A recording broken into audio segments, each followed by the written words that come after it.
Good evening. I'd like to call the Peoria Public Schools Board of Education meeting for May 23rd to order. Madam Secretary, would you please call the roll? Mrs. Costick. Mr. Kloss. Here. Mr. Murphy. Here. Dr. Rankin. Here. Mr. Shaw. Here. Mrs. Ross. Here. President Wilson. Here. We have 7 present. Thank you. Please join me in the Pledge of Allegiance. I pledge allegiance To the flag of the United States of America and to the republic for which it stands, one nation, under God, indivisible, with liberty and justice for all. Thank you. We'll start with announcements. Mr. Murphy, would you like to start? All right, thank you. Parent University. Join us Thursday, May 26th from 5 to 7 p.m. at Glen Oak Park to celebrate the beginning of summer with Parent University. This event is free to all PPS families, including admission to the Peoria Zoo and Peoria Playhouse Children's Museum, plus bouncy houses and a free barbecue dinner. PPS buses will be at Manual, Harrison, Roosevelt, Peoria High, and Whittier to serve as shuttles to and from the event. And then I also have another announcement. The Summer Upstart Program. Summer Learning Path is an at-home pre-K learning program for children the summer before kindergarten. This is a free program for PPS families that will help students grow their skills in fewer than 30 minutes a day. Registration deadline is May 31st. Visit waterford.org/summer or call 888-982-9898. Thank you. Thank you, Mr. Klaus. Last day of school. The last day for the school year is Friday, June 3rd, and a half day for students. Thank you, Mr. Shaw. Thank you. I have 2. Congratulations, Rich Woods MJROTC. Congratulations to the Rich Woods High School JROTC cadets who recently placed in a National Marine Corps JROTC physical fitness competition. The year-long competition involves 275 MJROTC programs with approximately 300,000 students. Teams advance through division, sectional, and regional competitions. The RHS girls team, represented by Anna Hipple, Ella Martin, Caitlin Boone, Dynasty Smith, Rachel Schusler, and Abby Ochoa, placed first in the nation. The RHS boys team, represented by Ryan Boschek, Dwight Humphrey, Ryan Salisbury, Jaden Pilot, Anthony Joseph, and Lissandro Mendoza, placed third in the nation. Congratulations. Congratulations, Richwoods High School girls track team and boys tennis teams. The Richwoods High School girls track team finished 6th in the state overall this weekend, tying a school record. Mariah Cade took 9th in the triple jump. Mia Jackson finished 7th in the 100-meter hurdles. Lena Jackson placed 4th in the 100-meter dash. Mariah Cade, Brenna Huff, Olivia Skibinski, and Lena Jackson placed 4th in the 4x100 relay. Ayana Maxwell, Brenna Huff, Olivia Skibinski, and Lena Jackson placed 2nd in the 4x200. Congratulations, Richwoods High School boys tennis team, for placing 2nd in the state this weekend as well. Thank you. Thank you, Ms. Costa. Good evening. COVID-19 reminder. Let's have a safe and healthy final 2 weeks of school. COVID-19 cases are on the rise locally and within the district, and Peoria County has been upgraded to a high transmission risk. We strongly encourage mask wearing at our school buildings through the end of the school year. High school student election judges. Student election judges can play a crucial role by serving as gatekeepers of democracy. You can apply to be a part of the team of election judges. You'll be responsible for helping voters and supervising polling place activity. You will get paid for this opportunity. Student election judges can earn up to $165 every election. If you are a junior or senior student, you may apply to serve as a student election judge, even if you are not old enough to vote. For details and application, check your school office or go to www.peoriaelection.gov and search for high school election judges. Memorial Day holiday. There will be no school, and Peoria Public School offices will be closed on Monday, May 30th for Memorial Day. And last I just have one more announcement. It's not on paper or anything, but I would like to give a great big congratulations to all of the Peoria Public School graduating seniors.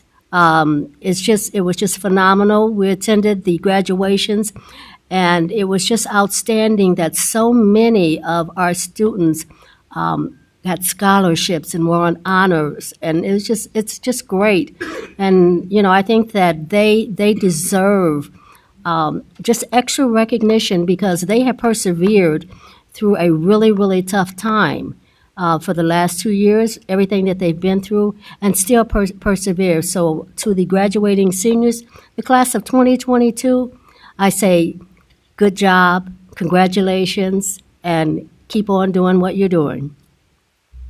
Thank you. Great, thank you.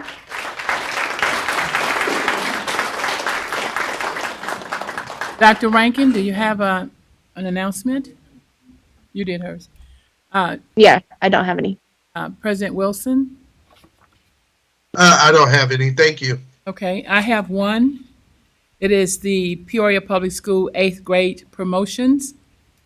Peoria Public School 8th graders will celebrate their promotions to high school at ceremonies beginning this week and continuing through May 31st.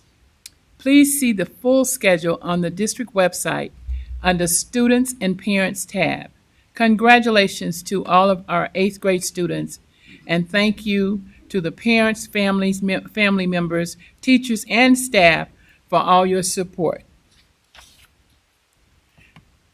This time I'd like to recognize the schools that have completed our bulletin boards, the Knoxville Center for Student Success and Manual High School.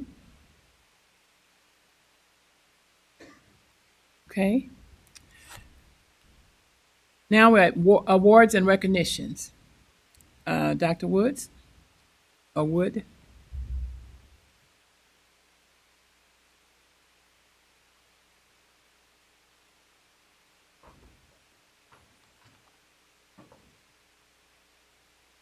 Good evening, President Wilson, Vice President Ross, Superintendent Dr. Karat, and members of the board. It is my pleasure tonight to share with you that our very own Whittier Primary School just celebrated its 125th year anniversary. I think that deserves its own special applause.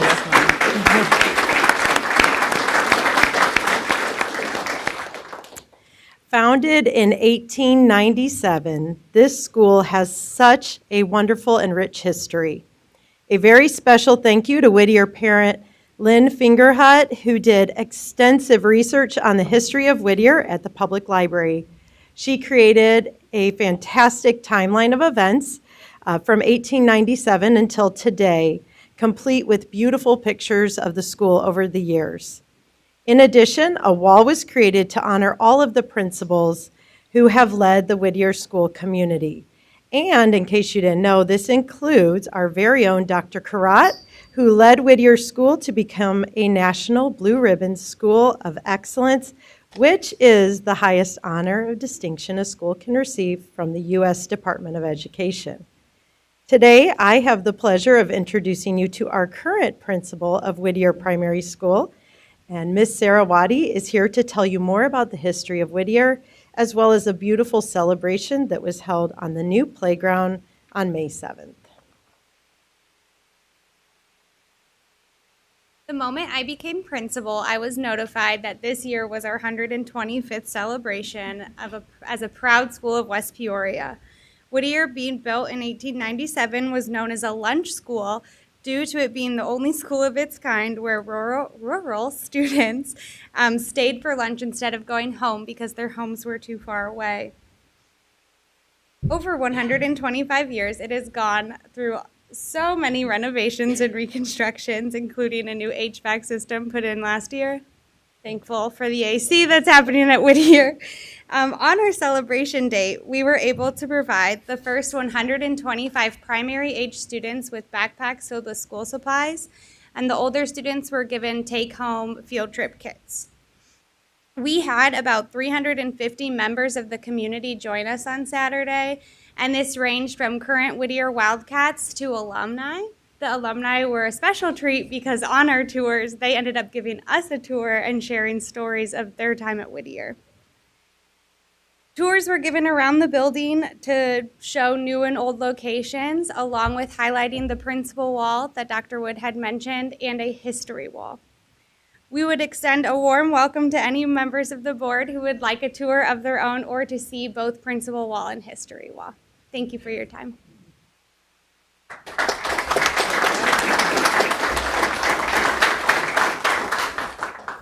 He's old, but still going strong. Old. 125. Yeah, the school you meant. Yeah, the school. Okay. Okay. Health occupation instructor, Arnold Spiker. And the principal of WCTC. How are you doing, sir? I'm doing great. How are you? Good. Good evening, and thank you very much for allowing me to come here tonight, and thank the board and Dr. Crott and Peoria Public Schools for helping me recognize some of our outstanding staff members and some of the accomplishments here. First, the young lady we're going to talk about has been teaching our CNA program for the last 4 years. Within those 4 years, 78 students have gone through her program and taken the state CNA test, 75 of which have passed and have their CNA license for a 96% success rate. Wonderful. Plus, over... Yeah, that's great. Yes, exactly, yes. Plus, over the last 2 years, she's had a 100% success rate with the students. Through COVID and everything else, that's a real accomplishment for her and her students. Their dedication and desire to be a CNA has shown with their work. So at this time, I'd like to bring up Ms. Sherella Davis. The district would like to present an award to you.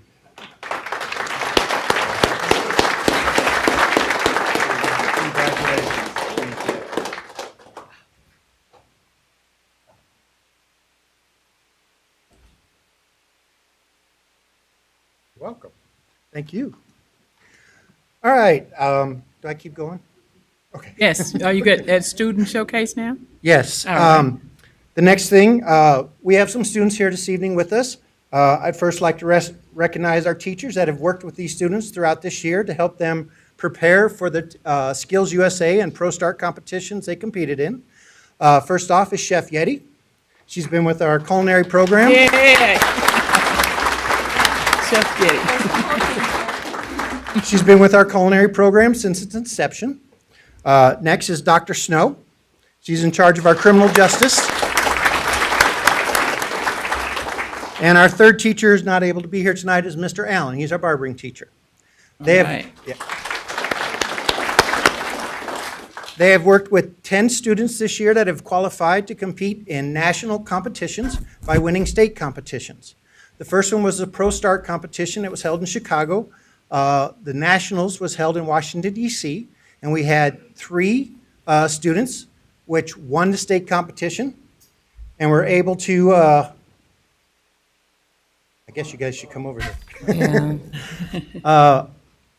The won the state competition were able to qualify to go to Washington, D.C. for nationals, and that was Trinity Morris, Connor Lamont, and James Johnson.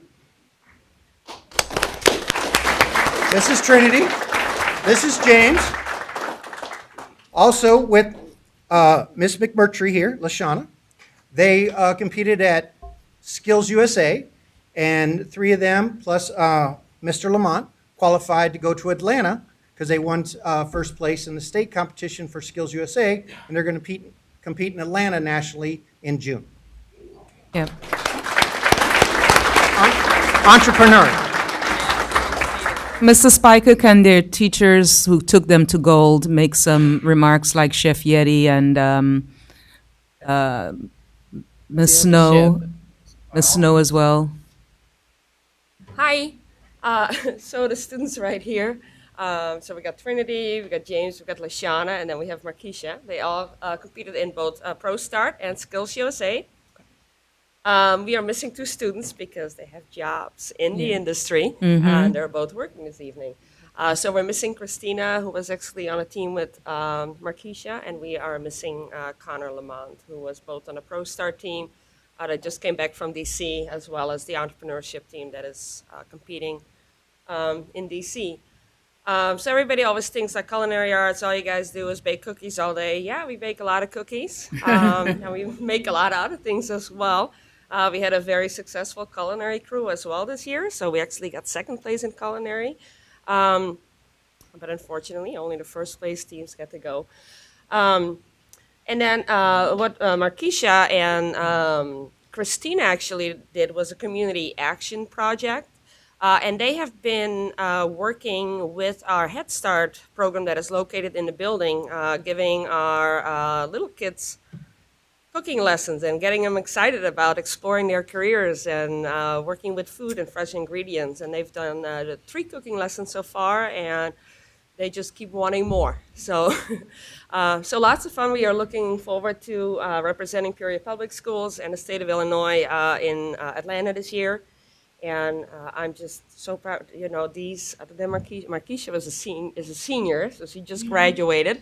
But other than that, we have sophomores and juniors up here, so it's looking really good for next year as well. So, That's great. yeah. Thank you. Thank you.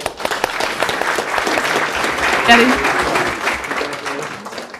Chef Yeti, I want to ask, when are we going to start having our Thursday lunch again?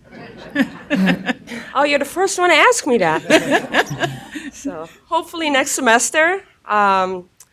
So, you know, after COVID, it had not, you know, it's now been 2 years. So it's going to be like brand new again. We don't have any students that have the experience, have done it before. So be patient with us next semester. We'll probably be looking the end of October, but definitely November. And we're looking for 2 lunches a month again. And yeah, we look forward to seeing everybody. We really miss having, you know, giving our students that experience that the community offers us by coming in and acting like forgiving customers, you know, when we practice our craft. So we really appreciate all of you, and hopefully we will do this again soon. Chef Yeti, I've heard it about 10 times. They're asking, when are they going to start it all over again? I can walk through a grocery store. What about Assistant Chief Lisa Snow? I mean, we're proud of you as well, taking your kids to where are you guys going? DC or Atlanta? Dr. Snow's going to Atlanta as well with her students. Okay. Hi. Thank you so much for having us tonight. This is Lyric Johnson, and this is Tylin Johnson. They are 2 of the 3 young ladies. Dina Brown couldn't be here tonight. She is working to make some money so she can go to college, so she couldn't make it. But thank you so much for having us. They won the gold competition for the promotional bulletin board. These young ladies are also part of a group of 5 young ladies that are writing a book. You may have heard about Legend for My Brother. Today, even though they graduated on Saturday, they were in my classroom editing their book. So to be commended, they are amazing young ladies. So we're so proud of them.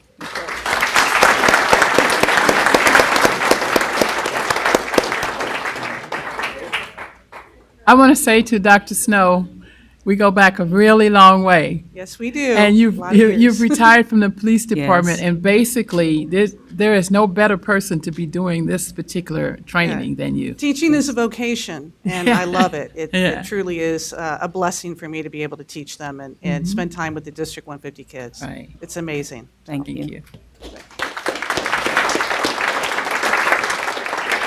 The last student who's also going to Atlanta to compete is Aiden Williams as a barber. He qualified through the state competition to go to Atlanta, and Mr. Allen, our barbering teacher, will be going with him as well. So once again, thank you very much for your time and helping me recognize the successes of our students and our staff. Thank you. Thank you. Are there any parents of the students present? Any parents? We want to recognize the parents. Thank you.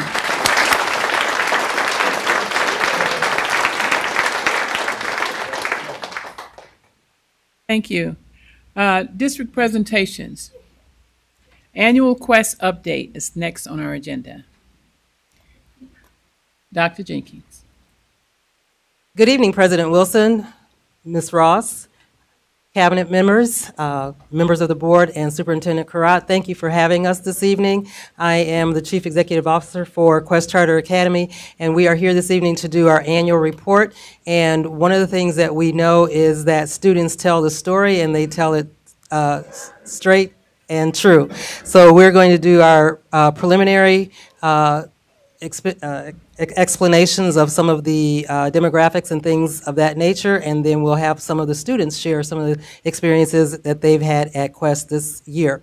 So to get us started off, though, I would like to just do some of the data reporting that we need to share, and I'm going to ask our principal from the high school, Ms. Robin McCracken, to share that information.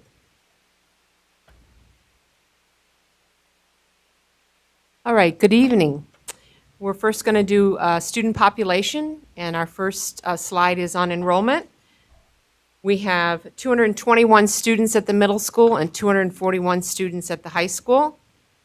Our demographics are 72% Black students, Hispanic and Latino are 14%, and 9% multiracial. Our next is our attendance. And our total for the middle school this year is 88%, and the high school is 82%. And down at the bottom is ISB's explanation of the decrease in attendance is contributing to, not Quest data, but across the state to SEL issues. All right, our next is staff demographics. And certified teachers at the high school is at 75%. And middle school certified teachers is at 65%. We have students going through teacher education programs currently, and as of June 4th this year, we'll have 79% certified teachers, and middle school 74%. And we also have some vacancies that we're filling for the next school year. And then we go through our total staff demographics, and I'm not going to read it to you, but it goes through male and female, and then our diversity, and then also teaching staff statistics. And now I'd like to introduce our board member, Jan Leonard, and she's going to talk about our school year challenges. Thank you. Good evening. You've just heard some of this past year's Quest story in statistical quantitative form. My role is very simply to give you some additional statistics on a much broader scale in our country, which will add to Quest Board Chair Glenn Ross's piece a little later, which is asking for a renegotiation of Quest goals towards reauthorization. And I just have five statistics to give you. NWEA reports 2021 reading scores to have gone down an average of 3 to 6%. NWEA also reports 2021 math scores to have gone down 8 to 12%. And on a normal year, their stance is that scores should go up 3 to 5%.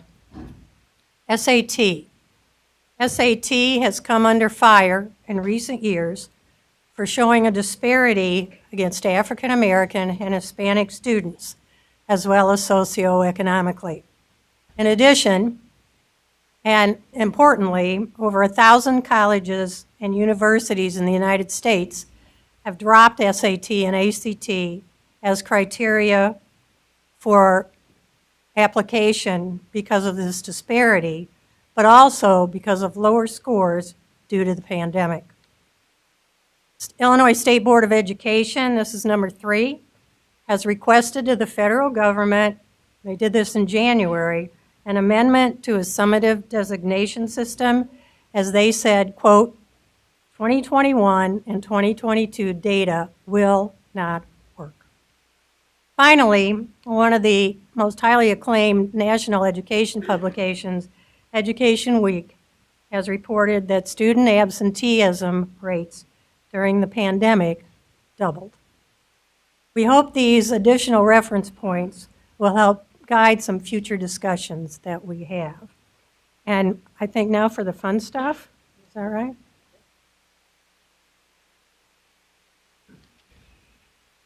Good evening. I'm Richie Benson, the assistant principal. I taught at Quest for 6 years, and this is my 7th year and first year in this role. So quickly, just some statistics with our academics, and then we'll get to the fun stuff. This first slide is just our middle school on track. Our current data for that, we did go based off the freshman on track definition according to ISB. So here, this is students passing 5 classes, and they're allowed to be failing 1.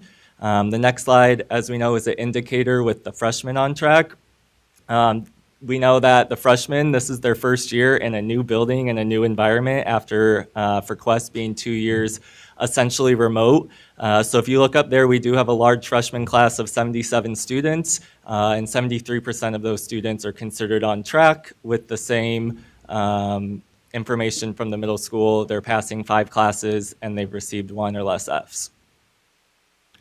Then our seniors, we have 57 seniors and 57 of them are on track to graduate. If you look at those pictures, each time a student gets a acceptance letter into a school, we get their pendant and hang it up in the counseling wall. So that wall has definitely been growing even more as this month with all of the decisions have been happening with our seniors. Then on the next slide, just some more statistics with our seniors. This is our 7th graduating class from the high school. And some information about the schools they're choosing to go to. We just found out, or our number increased today with the scholarships to about $1.9 million that our seniors have received. And part of that, which we're super proud of with the new state requirement for FAFSA to be complete, we were a gold recipient with our timeliness and how many of our seniors completed the FAFSA before the deadline. So that is some of our student data, and then I'm just going to briefly end with our assessment data. We have both the reading and the math testing that we've done with STAR this school year, so we're comparing in the blue the fall score to the grade level in the red for their spring score. It's a little cut off on the screen, but we're super proud that almost every grade level for reading grew in the double digits. The number in parentheses is what Renaissance Learning considers the 50th percentile cut score for each grade level. And then if you go to 50% means on grade level. And if you go to the math, we, in every single grade, grew double digits from the fall to the spring. And then part of our story is the longer students are with us at Quest. If you look down at the 11th grade, they exceeded that 50th percentile. So we're pretty proud of our juniors there. We know it's a stressful year with all the different testing that they have to do. So that's kind of some of our numbers there. And now we're going to get into what we call kind of our STEAM story. So we've dedicated the next 6 slides or 5 slides to each letter in STEAM, and each student or staff member has a little bit of a story to share and how it relates to them. So I'm really excited to ask Jade Mitchell, a senior, to start us off with the letter S for science.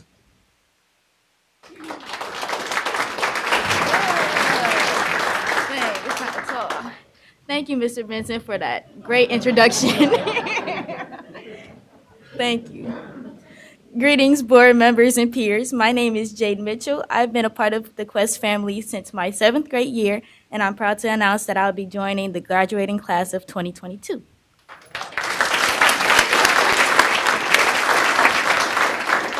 Here at Quest, they gave us so many opportunities to get involved within the different areas of STEAM. Me personally, they have brought me this opportunity through Bradley's CREST Research Internship Program. This is a program designed for others of disadvantaged and minority backgrounds. And this includes different subtopics in different various fields of science that accumulates the students' level of interest within the science category. Me personally, I have been in the STEM program since my freshman year, and I am glad to pronounce that this paid science internship has really honed in on my science interests and skills. What I have done, I have actually been a part of an investigation on stem cell research thanks to the Bolander Stem Cell Research Facility at Bradley University. What this investigation has done is look a further bit into the deeper areas of science in stem cells, in which I have also been able to been approved and actually contributed to creating a patent that will go in a clinical trial this fall. That patent has been approved and will be further introduced later on according to CDC standards as well. And this investigation goes on to artery and endothelial cells, which line the blood vessels in your heart and arteries. And the patent I helped create actually serves as a protectant against inflammation and different plaque that grows within heart diseases. And so which we will be very interested in investigating this further. And with that, I would like to hand off to our science teacher, Mr. Heyman, contributing various to how Quest is a very STEM-driven school.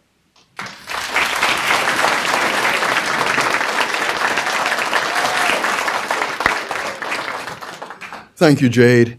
Richard Heyman, 7th grade science teacher and chair of the science division. Lots of exciting things happening in the science division. We're going to share just something we've done recently. This started with, the task of trying to take something abstract and make it real world for students, talking about chemical bonding and these invisible forces. And so what we did is we pulled out magnets and some iron filings so that students could visualize these invisible forces. They get to see that they're three-dimensional. They get to see patterns of forces. And we coupled this with some photography to add an art element. And I want to give a special shout out to Mr. Walraven, our art teacher at the middle school. We also did an exhibit that sits in the foyer of the middle school, and it's drawn a lot of attention from students who are interested.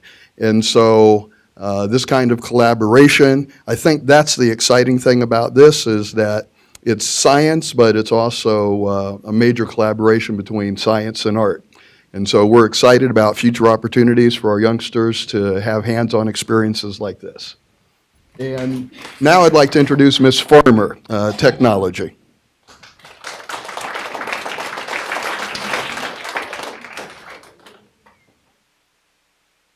Good evening, board members. My name is Nicole Farmer. I'm an ELA teacher and a head coach for the Robotics Middle School.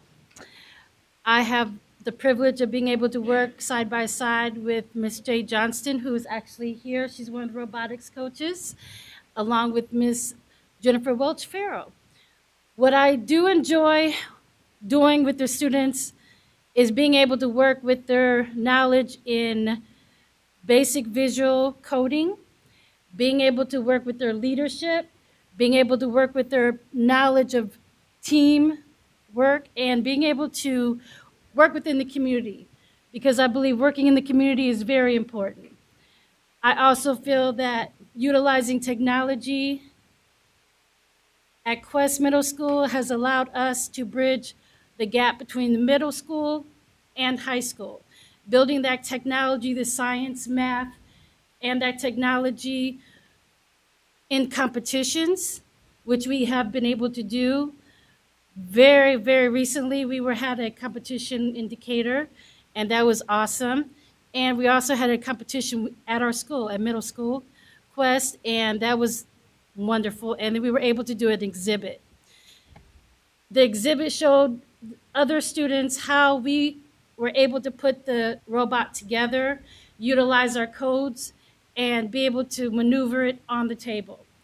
And this built critical thinking, cognitive awareness, and allowed the students to still work as a team and be individual players and group players in the school setting, which was awesome. I also am very privileged to be able to combine our knowledge with Skills USA, which is an awesome adventure. And we will also be doing a summer camp for our robotics competition, our robotics camp, which will start in the summer. It'll be a week process where the Caterpillar will come and talk to our students about the robotics and how it applies to engineering and technology. We will also be going on field trips to museums, letting them see visual and real life situations that also make it so much better for them to see and want and touch and hold and grasp that knowledge as well. And we as a robotics team are very excited to branch off and be able to work with not just the middle school, but get the students ready for high school. Being able to have them work with the science and technology and math and combine their knowledge and years on up be able to do it in high school to apply and get them ready. This is so exciting to us. So I thank you for allowing us to come to you and share our excitement for the robotics program. Now I allow you to speak to Kimura Ross, and she will let you know how she feels about the robotics program. Thank you.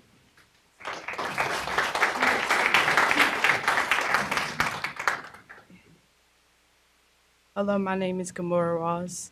I'm a 6th grade student at Quest Charter Academy. I've been in robotics since it started. Robotics taught me teamwork and to constantly make good choices. In robotics, we use technology to do visual basic coding. And without our visual basic coding, we won't be able to move our robot. We started to collaborate with Skills USA. And Skills USA is for kids that need to know about the outside world. And when I saw that Skills USA, they all worked together and they all knew how to do certain things. And now I'm going to pass it over to David.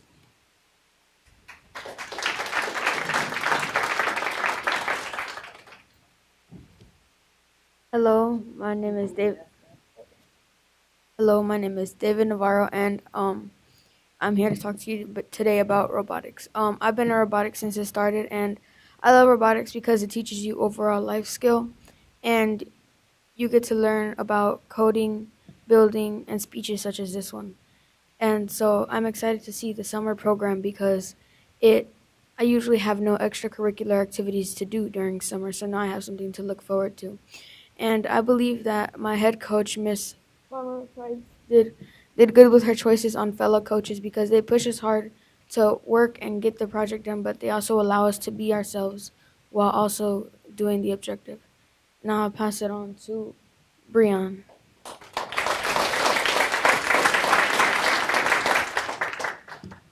Hello, my name is Breon Wyatt, and I've been in robotics for a couple of weeks, and I really like it because it kind of teaches for you to do teamwork and to build together and socialize and other stuff. And I got into it because my teacher, Mrs. Johnston, told me about it a couple months ago, and I decided to get into it, and ever since I've been inside of it.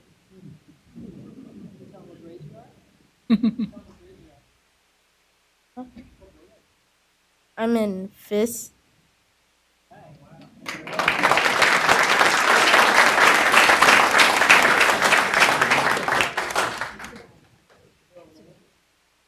We appreciate you, and we will now turn it over to Ms. Villanueva.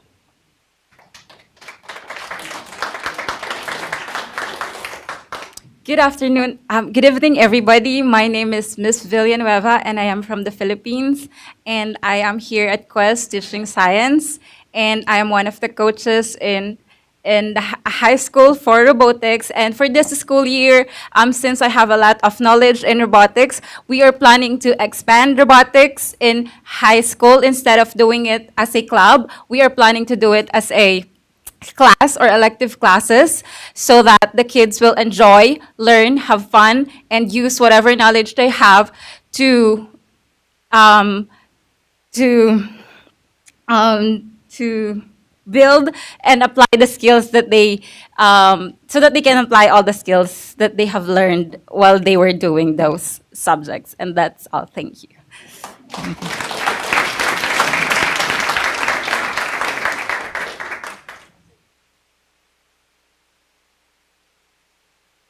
Next slide. Oh. Well, we'll just keep going. I'm actually, my name is Tim Finney. I've been teaching at Quest for 5 years now. I am the Project Lead the Way teacher, or PLTW. Real quick about us, we do Project Lead the Way a little bit differently. They are typically an engineering platform. It's all project-based learning. We actually, when we decided to do it the right way, we went ahead and did 2 pathways. Because they offer so many different things, we wanted to offer as much as we could to our students. So what we've done is we've offered 2 different pathways. One is an engineering pathway, and a biomedical pathway is for the other side. Our engineering pathway has 2 levels. Our underclassmen level, which is an engineering introduction to engineering design, which consists of concepts and basic design processes, while our senior level kids get to do civil engineering and architecture. And this year, actually, to talk a little bit more about that and what they've done in it, I'd like to bring up a familiar face, Jaden Mitchell, who's one of my seniors who's been with me for 4 years. And she is probably the best to talk about this in the place of she is creating new things every day. So, welcome to see you all again. As far as introductions, you guys know who I am. I've been a part of Mr. Finney's advanced architecture class, in which we had the amazing opportunity to collaborate with Arts Inc. and able to help us expand and create these concept models and actually physically combine them and put them together for a showcase in which we had the opportunity to dissect from creating a concept to understanding the ground principles of architecture and the way framework and structures itself, to the science of conducting electrical and wiring of hot and cold water throughout your house as well. Under the direction of Professor Architect Kelly Molly, she assisted us in creating these beautiful models. We hope to use these models in forward retrospect to apply them to real world concept. Let's say for if I had a contractor wanting to build a house. This has actually brought me in real life situations in which I can actually apply what I learned in the class to a real world, and I hope to make my own beautiful model house as I did such here. So with that, I like to introduce and put it over back to Mr. Finney.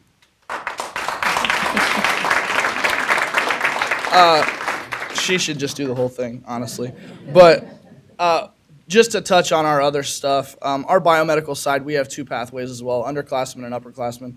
Our underclassmen pathway is, it's called Principles of Biomedical Science. We actually, earlier this year, did a segment on television about it. We do experiments solving mysterious deaths. It's basically a huge CSI show all in one class. So the kids really love that, and if they do well enough in that class to get to the next level, we get to do what's called medical interventions, where the kids get to learn about cancer treatments, rehabilitations, simulated surgeries, all those type of things. And actually here shortly, we're going to be doing our first ever white coat ceremony for our students that are going to be going into medical field studies in college and have taken me for 2 years in our biomedical side. So we're really excited about that. We're going to do that before our graduation. One other thing I was going to touch on is we have a great partnership with Bradley. We expanded it this year. We do the, I'm going to screw this up. It is the Detroit Area Pre-College Engineering Program. Everyone just calls it DAP when we're there, but for good reason. But we actually got to expand this year. We had 9 middle schoolers go. It is a STEM program at Bradley where they get to use the college-size lab facilities. They get to do different things there. And this year they actually expanded to the upperclassmen. So we actually took 4 of our high school kids, 2 juniors and 2 seniors, and they got to do a simulated stock market lab game and work on real-time wins and losses and understand what's a good buy, what's a bad buy, and possibly go into something along those lines in the future. So the kids really love that. And we love the partnership with them, and we want to expand that here going forward. Next, I would like to introduce, to speak about our arts section, is another one of our great partners, Nikki Romaine.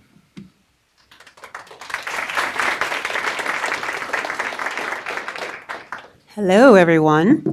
So I am Nikki Romaine, Executive Director and co-founder of Art Inc.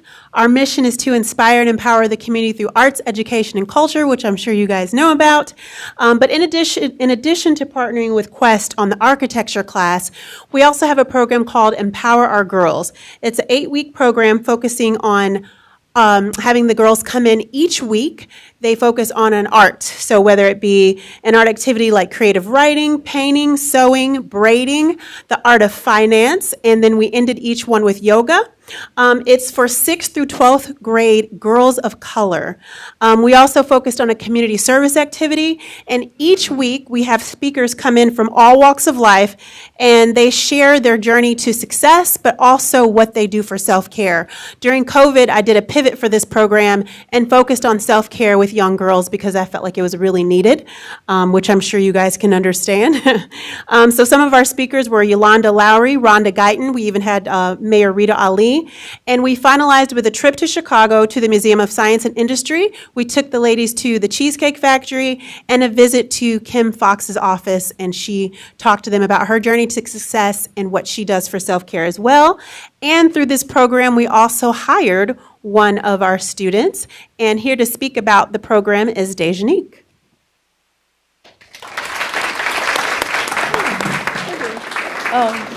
Hi, good evening, everyone. My name is Dejanique Tolles. I am a sophomore at Quest Charter Academy High School. As mentioned earlier, I'm a part of the Empower Our Girls group. In this program, us girls were taught a variety of ways to take care of both our mental and physical health, such as yoga and journalism. Every day, we'd have a female guest speaker come in and speak to us about themselves and how they got to where they are today. Not only that, but they also gave us pointers on how we could stay on track and to follow our dreams. And this is a program I do hope to see again in my future. Now I'd like to bring up Mr. Benson to the stand.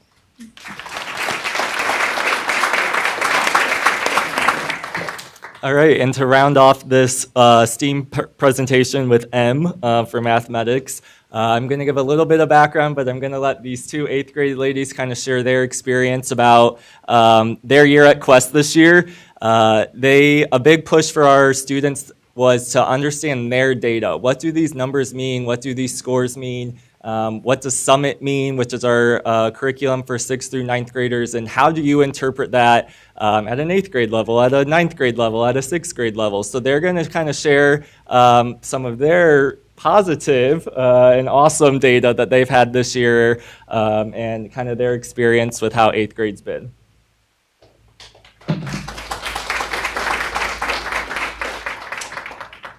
Hi, my name is Azoria Green, and tonight I will be speaking about how I improved on my test scores with the help of summer learning. Okay, I started at a 213 in math, and now I'm at a 233, and the score to beat is a 231. Summit has given me extra resources to help me pass my assessments, and if I don't pass my assessments, I can go up under objectives and check out the resources and study what the resources they have provided me with. Summit also gives me an even bigger push with the goal-setting platform that they have created for us to achieve goals. Quest has given me the opportunity. I'm sorry.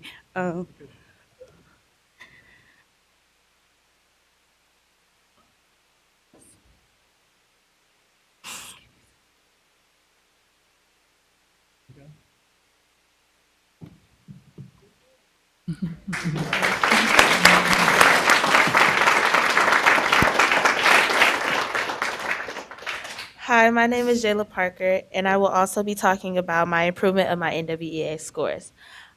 At the start of the 8th grade year, I started with a 222, which is pretty low for an 8th grader.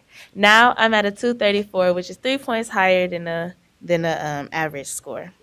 This is because of Summit Learning. Summit Learning has provided me with many resources that I can study and take notes on. It's also provided me the ability to create goals that I can accomplish during the week. I've learned much during these 4 years at Quest, a lot of math, English, history, and science. I've joined many programs that Quest has provided me, and I've also learned much from them too. Quest has taught me how to be respectful, honorable, successful, curious, and grateful. Quest has also allowed me to focus on my career and my intelligence with the idea of passion projects and career websites. Thank you for letting me share my story.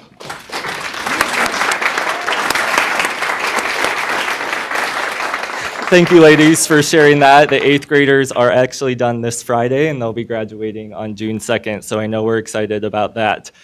So one last thing then, just for those of you who don't know what the Summit Learning Platform was, which they articulated extremely well, it's basically all of their core subjects where they can look up what we call power focus areas, which are the key objectives, and then projects and checkpoints, which are kind of your typical project or a homework assignment. So we've used Summit now at the high school for going on 3 years, and we've grown it from 6th grade in the middle school. Being the assistant principal this year, I was also our Summit coach, and I just found out last week that I was asked to come speak at the Summit Learning Training in July in New Orleans to kind of present about how our teachers have used the data in their PLCs to drive instruction. So pretty excited about that. And at this time, I'd like to introduce a parent board member, Mrs. Francine Martin, to give a few words.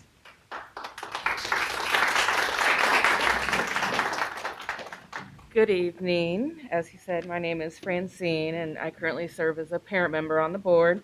I have 2 children that attend Quest. They have both been there since 5th grade. They are now freshmen and sophomore. As a parent at Quest, I am kept in the loop with what's going on with my students, with the opportunity to meet with the teachers at least quarterly. And if either of them are struggling, whether it's with the curriculum or with peers, the line of communication is always kept open, and I'm notified, and a plan of action is set in place quickly, and it's taken care of. One of my students is a special education student, and with Quest and the inclusive classroom setting that they have provided for that student, it's done wonders. He's gone from struggling with most all of his classes to being able to pass all of them with mostly A's and B's. The teachers have taken their time to get to know him, how he learns a little bit differently than other students, and it's helped him not only with his grades, but with his confidence in the classroom. I keep my kids at Quest because I see the vision, and now being on the other side, meeting with the board, I see all the hard work, dedication, and the resources that are put into these kids. And my hope is that in the future, that they are one of the many success stories that come out of Quest, and they move on with their lives and do great things.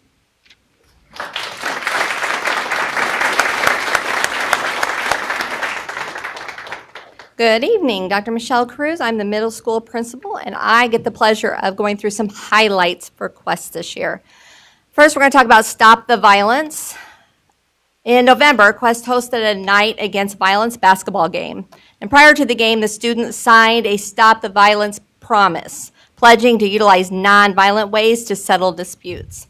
It is our goal to help end violence across our communities and to bring awareness to the problem that affects our culture. Next is the Sterling Merit Award. We recognize 6 students this year as Sterling Merit recipients. Next is Skills USA. It is a partnership with local employers designed to develop soft skills, leadership skills, and career-specific skills demanded by the business industry in the 21st century. This year, Peoria hosted the National Skills USA competition at the Civic Center. We had students compete in photography, CPR, and community service. Our robotics students will be ready to compete in next year's competition. Next is the Kent Law field trip. 6 students who are interested in majoring in law were invited to Kent Law in Chicago to participate in a mock trial. Next Our very own Marie Moss was recognized as Kiwanis Teacher of the Year, and Ms. Moss is Quest High School's Freshman Success Teacher. And next, the Community Grant Foundation awarded Quest students the opportunity to participate in the iFly STEM field trip. There they learned about aerodynamics through indoor skydiving. They learned about physics while observing a wind tunnel demonstration, and they were also able to participate in various lab activities. Next, the college visits. So you can see many of the colleges that Quest has taken students to visit. We not only take our high school students to college visits, but we also take our middle school students as well.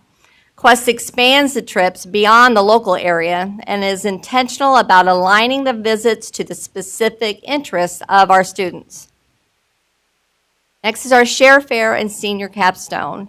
Quest students complete a writing assessment each quarter, and the fourth quarter assessment is the writing portion of a passion project. The Share Fair and Senior Capstone is where students then present their passion project to the rest of the school, to families, and to community members. Next is dual enrollment. This year, Quest has 8 seniors and 4 juniors enrolled in the dual enrollment program at ICC. Right now, we have 13 sophomores and 30 juniors who are testing to be eligible for the dual enrollment program next year as our program grows. Next is summer school. Quest offers summer school for students who have yet to complete their exit expectations and or need extra support to pass all of their coursework. Summer school this year will be held at the ICC North Campus. And then staff culture. This year has been a challenge for everyone, with it being the first year, full year back in person since the pandemic started. The Quest family really pulled together as a team and pushed through this year as a unified force. The staff has proven to be very dedicated and positive, and they know how to have fun while getting the job done. And then next, we'd like to share an alumni video starring Marcus Gulley.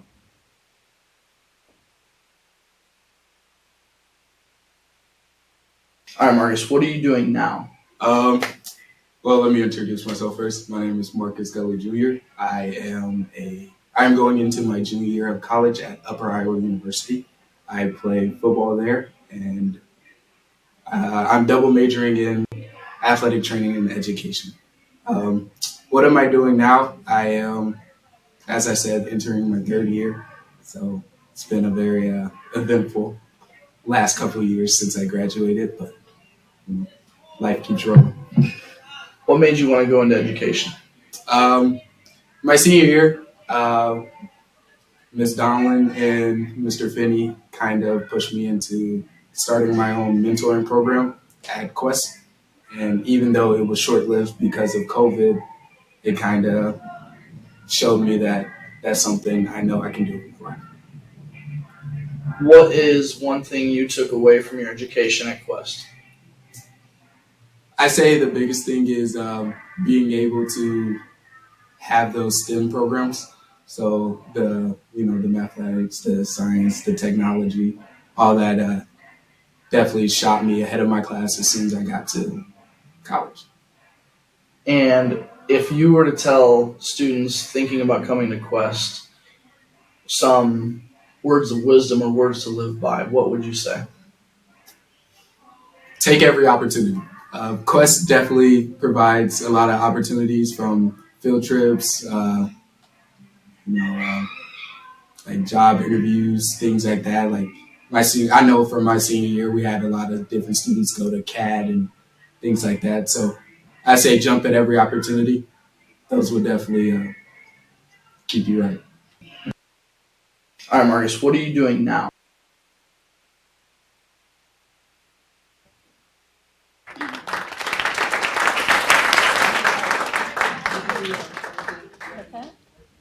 Oh, okay.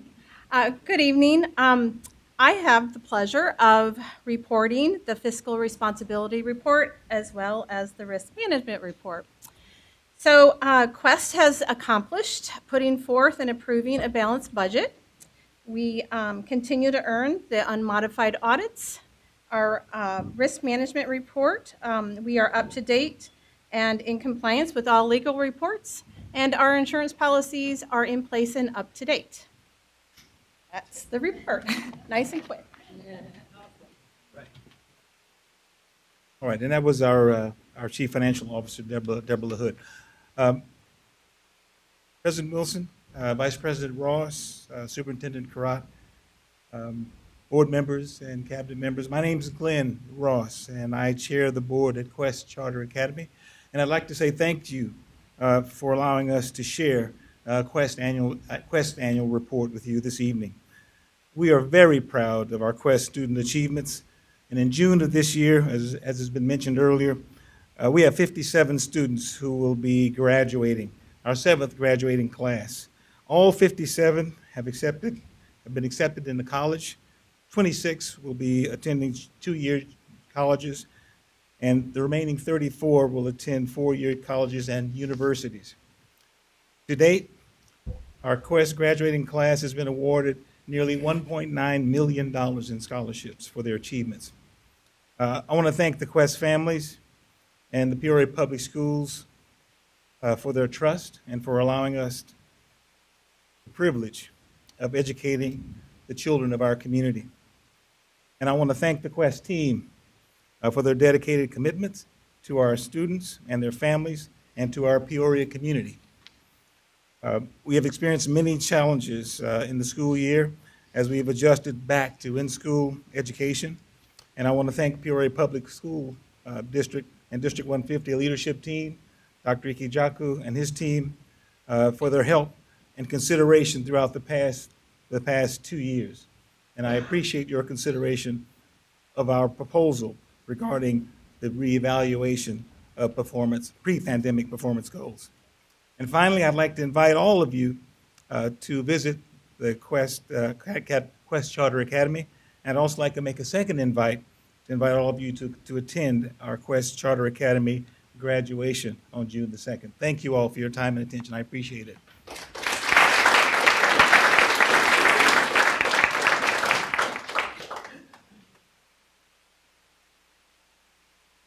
If there are no questions, then that concludes. Oh, go ahead. You have a question? Yeah. All right. Thank you very much for your presentations. First, I want to just start with to Kimora, David, and Breon. My son is also in the robotics club. I know what it takes to do that club. It's a lot of hard work. It's a lot of programming. It's a lot of practice, a lot of trial and error. And I don't know if there's a better feeling of accomplishment when you get that little robot to move to the chicken or to the little box that's going to be moved to the circle. I get where you're coming from. So keep up that good work. I'm a big fan of that club. So I can't wait to see what you guys do with that moving forward as well, and watching you guys grow into that. I'm also excited to see that it's going to be a taught class for the high school students, because there's definitely a lot of value in teaching that and honing in those skills. So congratulations on that as well. To Nikki Romaine, I'd like to say thank you for what you're teaching our students, not only at Quest, but at Peoria Public Schools and to the community. That class on teaching minority young ladies proper care and maintenance, that's so crucial. As someone who has a blended modern family of their own, I don't know all of those things. And so my daughters are definitely better for programs like yours and what you're doing for the community. So keep up that good work, and thank you very much. Congratulations, Mr. Benson, on getting to go to New Orleans to represent there and speak at that summit. That's quite an honor to get to do that. I can't wait to hear what your report's going to be coming back out of that. I do look forward to hearing that. And quite frankly, I really would love to hear more about what Quest is doing throughout the year, maybe more so than just once, because you guys had a lot of information that was here tonight, and I would like to hear about that more often. And as it comes up, and being able to maybe possibly attend some of these things as well. I have visited Quest. I've been able to go in there. I was able to drop some cookies off and just kind of chat with the front office staff towards the beginning of the school year. And I just really like to see you guys maybe present a little bit more on what's kind of going on. Just a couple of questions that I have, just two, and I'll make them brief. I saw what you're talking about, your 57 seniors this year that are all graduating. Congratulations, that is wonderful. I'm curious, what is the cohort rate on your track graduation there that started, from freshman year on? So I'm not sure that I can give you the exact percentages of that because it's obviously as they come in as freshmen and then they have to, as you say, stay as a cohort. Yeah. But we are, since I've been there, and it's been a tradition for Quest to always have 100% graduation. So those students, I mean, I have to look at that cohort rate for you because I can only tell you the students that are in-house. Can't really tell you necessarily always the students that are not still at Quest, but Sure. end up registering somewhere else. Okay. So that's not a number that I have in my head. Okay, that's fine. I can wait on that. And then, can we get your 5-year enrollment trend? That's what I'm kind of curious about there. Also, so you may have to get that information and send over to me as well. But I'm curious about that as well. I know you Sure. guys can take more students. When I added up the numbers there, it's currently just a little over 400. I believe you can take closer to, is it 600? Correct. Okay, so I'm just kind of curious what that trend, that 5-year enrollment trend And we can get that for you. Again, it depends. Obviously, we take the students that start with us. We can give you a percentage of how many students stay with us, but we take more students in obviously at the 5th grade. Next year, we'll have 4 sections of 5th grade instead of 3. And then 9th grade is a big influx also where we take more students than any other grade level. So 5th and 9th is what tends to set that trend for us. And we have close to 100 9th graders coming in next year. Okay, great. All right. Thank you, Dr. Jenkins. You're welcome. Appreciate it. Any other questions? Other questions? Are there any questions from board members online?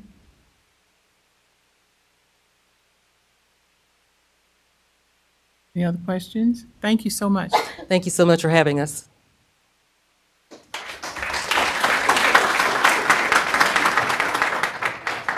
Okay, next on our agenda is the Game Changers update. Dr. Derek Booth and Mr. Carl Cannon. Not sure if Mr. Cannon is here. Thank you, Oh, there he is. President Wilson, Vice President Ross, Dr. Crott, board members. Peoria Public Schools has over 18 alternative programs in Peoria Public Schools. And tonight, we're just going to highlight 3 of them.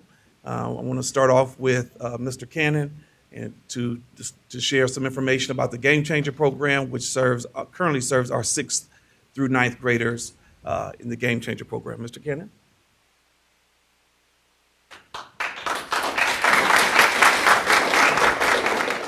Thank you, Dr. Booth, board members, cabinet members, and community.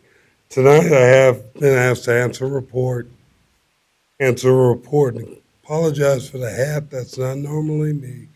Again, I had a procedure done, and you don't want to see this big head on the cover. You're fine, Okay. sir. So that said, I'd be happy to answer any questions about how the Game Changer concept works. I'll go slide to slide, trying to give you an overview, but without reading the entire slide. But please stop me and as you need to, and I'll be happy to answer. To set this up, I do have a video, I think. Do I have a video? Okay. So I want you to look at this video. I'm going to qualify. It's not in real time, but it is. What you're going to see are a script across the bottom. The script came from the students. If we listen to our students, we can help our students. So understand the words you see are not mine. It came from the students.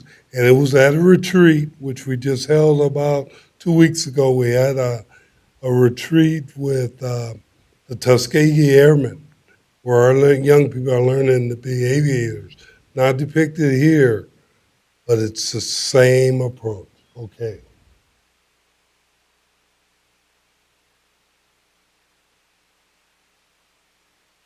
Now, live from the cellar.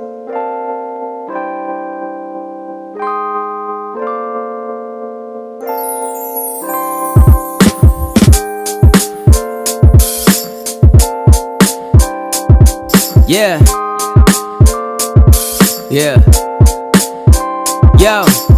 Sit back, reflect on my time as a child. I was rugged, I was wild, I was spoiled, I was foul. Still I am going through something I really can't understand. So hopefully you'll take my hand and we can talk about it. I leave my house and I go to school feeling way down. I'm daydreaming to fly away from these gray clouds. Voices in my mind taking me alive and they go away but come right family not at home. Still working on knowing that I'm truly not alone. Gave somebody my heart, they wanted love and I showed it. Played with their emotions, I took it back and I broke it. I offer you my utmost apologies for showing you all of my gross qualities. I know I got a long way to go, but I'm thankful for your love and for helping me grow. And now you know, maybe it's something I should've said. Maybe I should've just said it more. Lately you've been flowing through my mind, and it's been getting harder to ignore. Maybe it's time that I communicate. Maybe we can talk. Maybe we can talk. Maybe it's time that I communicate. Maybe we can talk. Maybe I wish that you were still around. It's hard to live life when you gone. Even though if you were here, you probably tell me I'm wrong. For the way that I behave, for the letters of my grades, I give anything for you to tell me I can be strong. I go back to the house and put my mama through a lot. And it's wrong because my mama is the only one I got. Really, I just want the love that I feel like I deserve. Cause life ain't been going in the way that I prefer. Hiding things from you, afraid of how you would feel. Running from the truth, afraid to say that it's real. I try to stay mad to show you what I'm thinking of you. But I wanna say I love you or to get a hug from you. I know that I stress you out, I'm being honest. I've been walking down the messy route, but now I promise to try harder to be the child that you need. And I hope you'll be a model for me, I believe, Maybe it's something I should've said.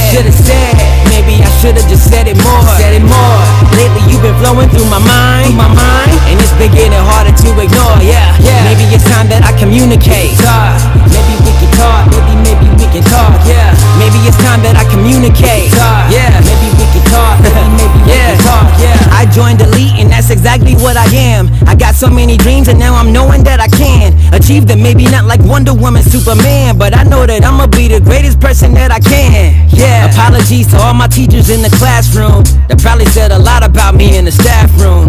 People used to say that I was worthless, and I used to focus on the problem, now I focus on the purpose. I never knew the potential that I possessed, and now I know a college could one day be my address. To say that I am changing is a real understatement, cause excuse me and I'm sorry are now in my conversations.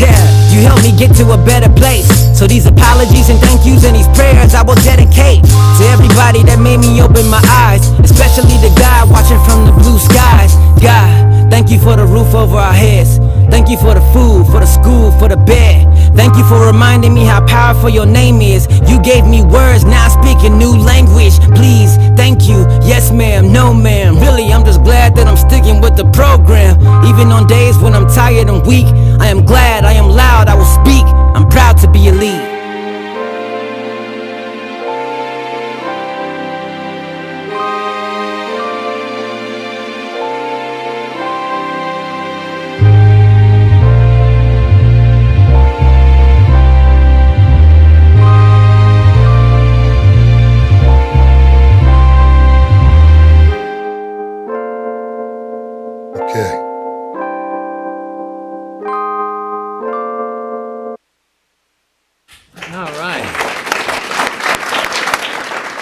What you saw at the end was what we're telling your kids as they code through Game Changers. You take your yesterday, no matter how bad it was, and you toss it, because you have today. And I'm proud to report today that we've had with the participating students a 95% drop in major referrals, a 96% drop in minor referrals, a 90%, check this out, a 90% rise in academics, and I have it right here. Also proud to promote, to share that we have a 95 parent participation rate. We couldn't do it without. Okay. So how do they get to Game Changers? It goes to the school. The principal then sends it to Dr. Booth. Dr. Booth then assesses it, determines whether or not it's a good fit for Game Changers. He sends it through Ms. Hughes. We send an intake team into the home, into the neighborhood to see what we're going to see and to hear what we need to hear. Following that intake, they do an orientation, me and Mr. Bell, and we're on our way. That's how we get started. Student attendance policy, it's 100%. We expect them to be there. How do we help ourselves do that? We pick them up at the door and we take them home to the door. All of this is then forward the information to the district through our own Mrs. Hughes, who is a former district teacher and/or she's been an administrator in the secretarial, so she knows the stuff like the back of her hand. Again, stop me if I get to going too fast. Next slide, please. What do students do in our alternative programs? SEL. A lot of social emotional learning, a lot of life skills, from game changers, from community members like Nikki that just left. They've all been there. And we'd love to have you come and pour into them that things can be different. So SEL is our strength. Okay, so what a blessing this district has been to its own students. We were doing this all at the Dream Center, and we're reaching capacity because the turnover has slowed down with us becoming a safe school.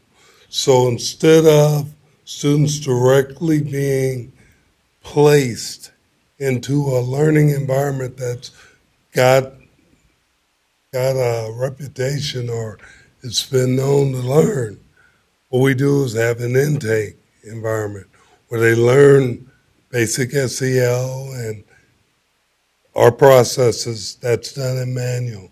Then 2 weeks later, they roll right into Game Changer School. And then on that date, when they come there, they get what we call an RTS. It's a return to school date. Our goal is not to keep them, but to bridge them back into their home schools, teaching them while they're with us how to coexist with their peers. And it is determined on that criteria right there.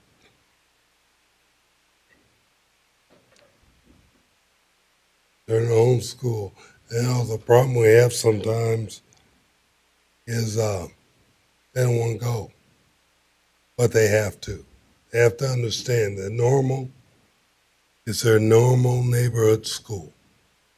So we go with them when they go. You can see our current enrollment.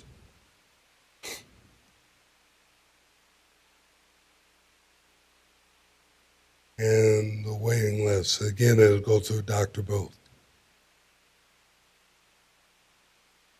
I'd be happy to answer any questions. I know I went through that kind of fast, but I'm able. And I want to personally invite you any day, any time. Worst thing you're going to see is a correction. I mean, come see for yourselves. Okay? Please. Yes, sir. Okay, just a quick question. Whenever you're talking about the attendance on there, that's great that you guys strive for 100%, in attendance, that you pick them up at the door and drop them back off. I'm curious, how many days a week do the students usually come into the program? We program 5 days a week. 5 As days. of November, thanks to this district. Okay. We are programming 7:30 to 2 every day. Okay. Monday through Friday. Okay, great. And I'd love to come down and tour the facility and see what you guys have going on. I know you guys partner, a lot with the specific schools. As far as when the kids come into the program, I'm just curious, just because I want to try to make sure I understand all this correctly. Are there staff members and team members there that are, any of them that are actual certified teachers that are helping get those kids? We have 2 certified teachers, retired teacher Roland Brown, formerly of Richwoods, and retired administrator Felix Lobdell. And we have our own certified sub. Can you stand up, please? He's amazing. Anton Morris. Okay.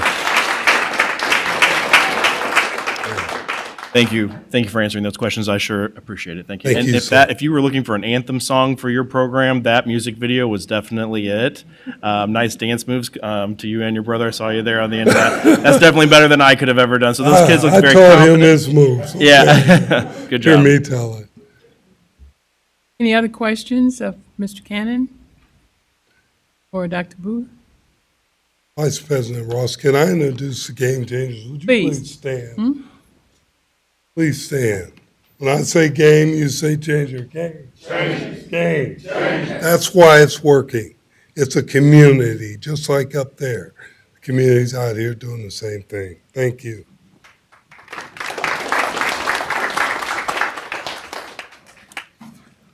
And next, we're going to have Mrs. Michelle Minders, who leads our day treatment alternative school program. Ms. Minders is an amazing administrator. The energy she has first thing in the morning, from morning announcements throughout the school day. I think she has to buy a pair of track shoes every semester because she never sits down, and she loves our kids and does amazing work with the day treatment program. Ms. Minders? Good evening, board members and Dr. Crott. First of all, I want to thank you all for reaching out to me to present tonight on day treatment. This program is near and dear to my heart.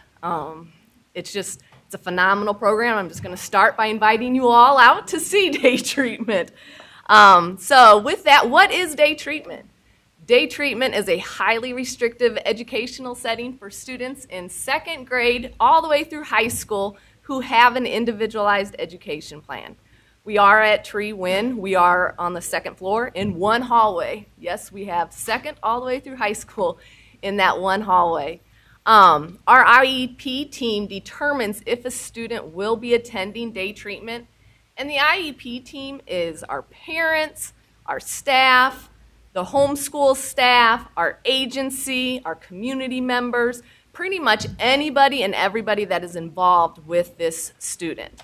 So they are the ones that decide if a child should be coming to day treatment.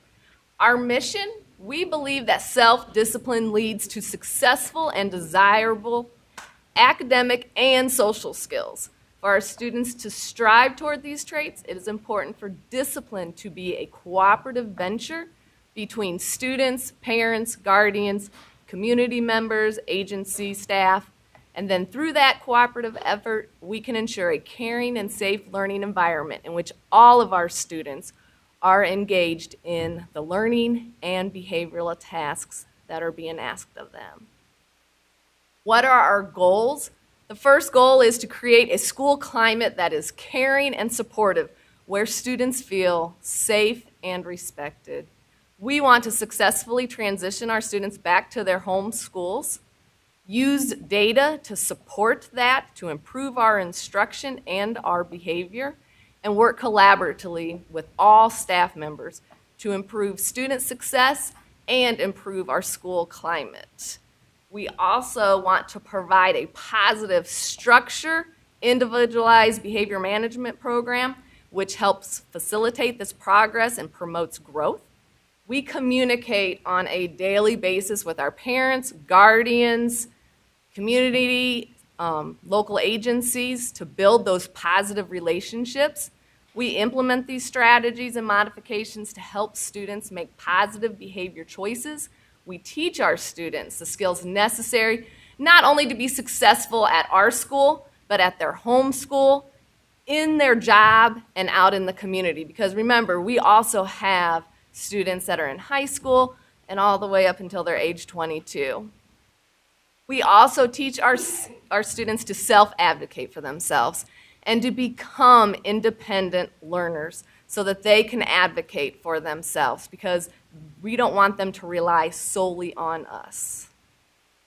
Our team, I could not do it without the dynamic day treatment staff. We are a true family. We have 6 special education teachers, 9 paraprofessionals, 2 resource officers, a children's home therapist, a family core worker, an administrative assistant, a school social worker, a school psychologist, and Dr. Bond is our executive director. And I did leave off, we have 3 amazing transportation bus drivers and 3 monitors. And without any of them, we would not be able to make it. They do a phenomenal job. Our enrollment and attendance, our primary teachers take attendance twice a day. Our middle and high school teachers take attendance after every class period. All of that information is in Skyward. At capacity, we are at 48 to 60 students. We like to keep our classrooms at around 8 to 10 students per classroom. When we are full, we try to think outside of the box, look for alternative options. This year, with the help of Mr. Thomas, Dr. Booth, Dr. Bond, many others, we came up with our own 3 to 6 program. And this is our first year that we have started that for our students that either have jobs, just wasn't making it during the school day, so then we started that program. And then we also have what we call a modified schedule, and I'll talk about that a little later. Family involvement, our families participate in their yearly IEP meetings, but we also have progress meetings where sometimes we are meeting with parents, guardians, school staff, communities, social agencies every 4 to 6 weeks to go over the data. We also have a daily point sheet. Our students receive a daily point sheet that goes home every single day. And it might not always make it home, I'll be honest with you. Our high school students don't really take it home all that much. But we also send a picture, text it to the parents, email. We find creative ways to get that communicated through them. We also have our own parent university, and then this year we started having a district-wide parent university for our students, for our parents with students with an IEP. The student experience at day treatment. Our students, what I call the traditional students, attend school from 7:30 to 1. But we also have some alternative times for our students. Some of our students attend from 7:30 to 10:30. We have another group of students that attend 10:30 to 1. And then, like what I talked about earlier, our 3 to 6 program. Our 3 to 6 program is taught by a special education teacher. That is also middle through high school. Students can come in person or they can attend online. When they are in person, they have the option of doing a CELIS or the traditional textbook program. Our program, we do focus on SEL and academics. We start our day with a morning meeting, breakfast, kind of to get the day started, and we end our day with kind of an exit meeting, getting them ready to leave, getting them on the bus to make sure that they are successful on their adventures home.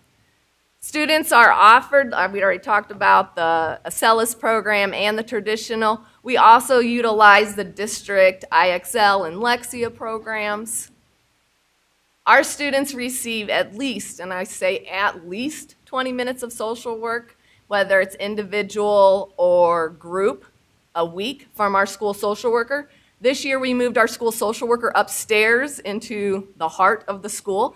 So he is up there working with students all day long when they are doing well, but also when they are in crisis. So it's not like, oh, it's 9 o'clock, I need to go see Joey. No, it is a constant revolving door. Our family core worker and children's home therapist are also upstairs. They are also working with students. And I'm not just saying they're working with students in a crisis, they're also building those relationships with parents, with the students, and to try to bridge that gap that we have. Our staff development, I do have to give a shout out. This year, the curriculum team came to day treatment and worked with our teachers. They not only provided us with district curriculum, but worked with my primary and middle school teachers on how to implement this curriculum. So thank you to the curriculum team for taking their time out for that. We utilize a point and level system at day treatment in all of our classrooms. The system is used to positively motivate students and reward successes. There is 6 levels of our level system. The level system is in each of the classrooms. When a student achieves level 5, the day treatment team reviews that student data and to discuss the process and time frame of transitioning the student back to their home school. Keep in mind, all of my students have IEPs, so this is all done through an IEP team process. All transitions are based on that. Most transitions start with the student attending their new school for a couple hours. Usually it's in the morning, and then we are very fortunate that we have a bus that will pick them up around 10:30 and bring them back to day treatment so we can process and see how it's going. What do we need to focus on? What are the concerns? What are the successes?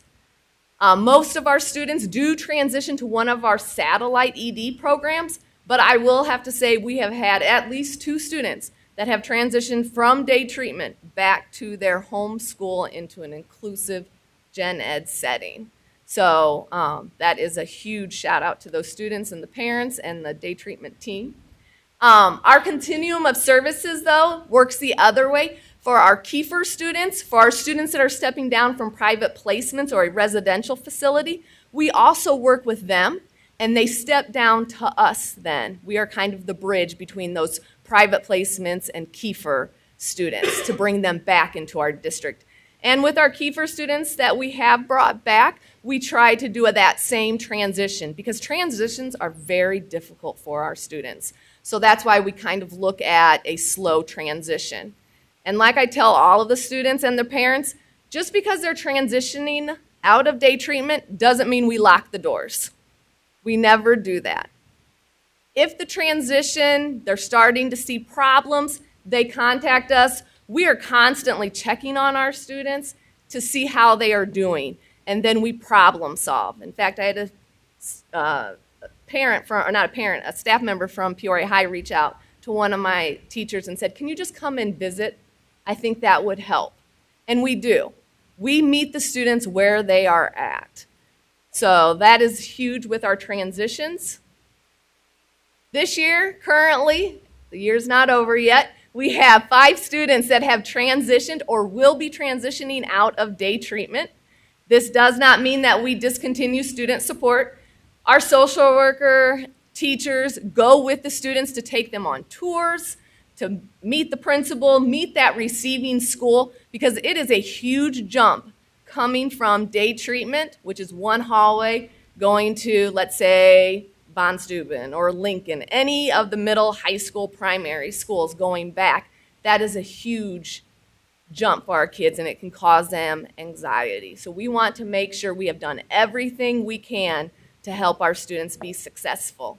So we are currently we have 40 students currently enrolled in our traditional 7:30 to 1 program.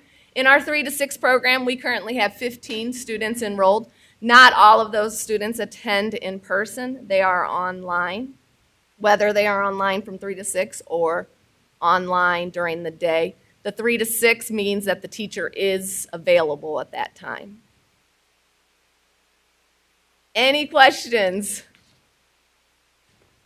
Anyone have any questions? Mr. Marcus. I didn't walk away Sorry, fast real enough. quick. Yeah, I know. I'm just trying to catch you before you went in. Just because I think that the SEL piece is so important right now. I mean, it's always been important, but I think we're really finding it coming out of this pandemic that it's even more important.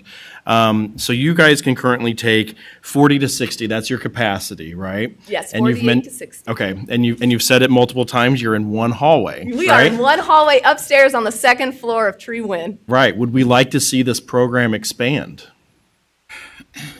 Because I just, 60 people maximum, right? Yes. Is I mean, it's a great number, but it's not going to address all of the children that could probably benefit from this. And I know we're really trying to find ways to do this and get kids into programs that would, be a better fit for them. I would love to see day treatment expand, have its own building. This year we got to go to the gym.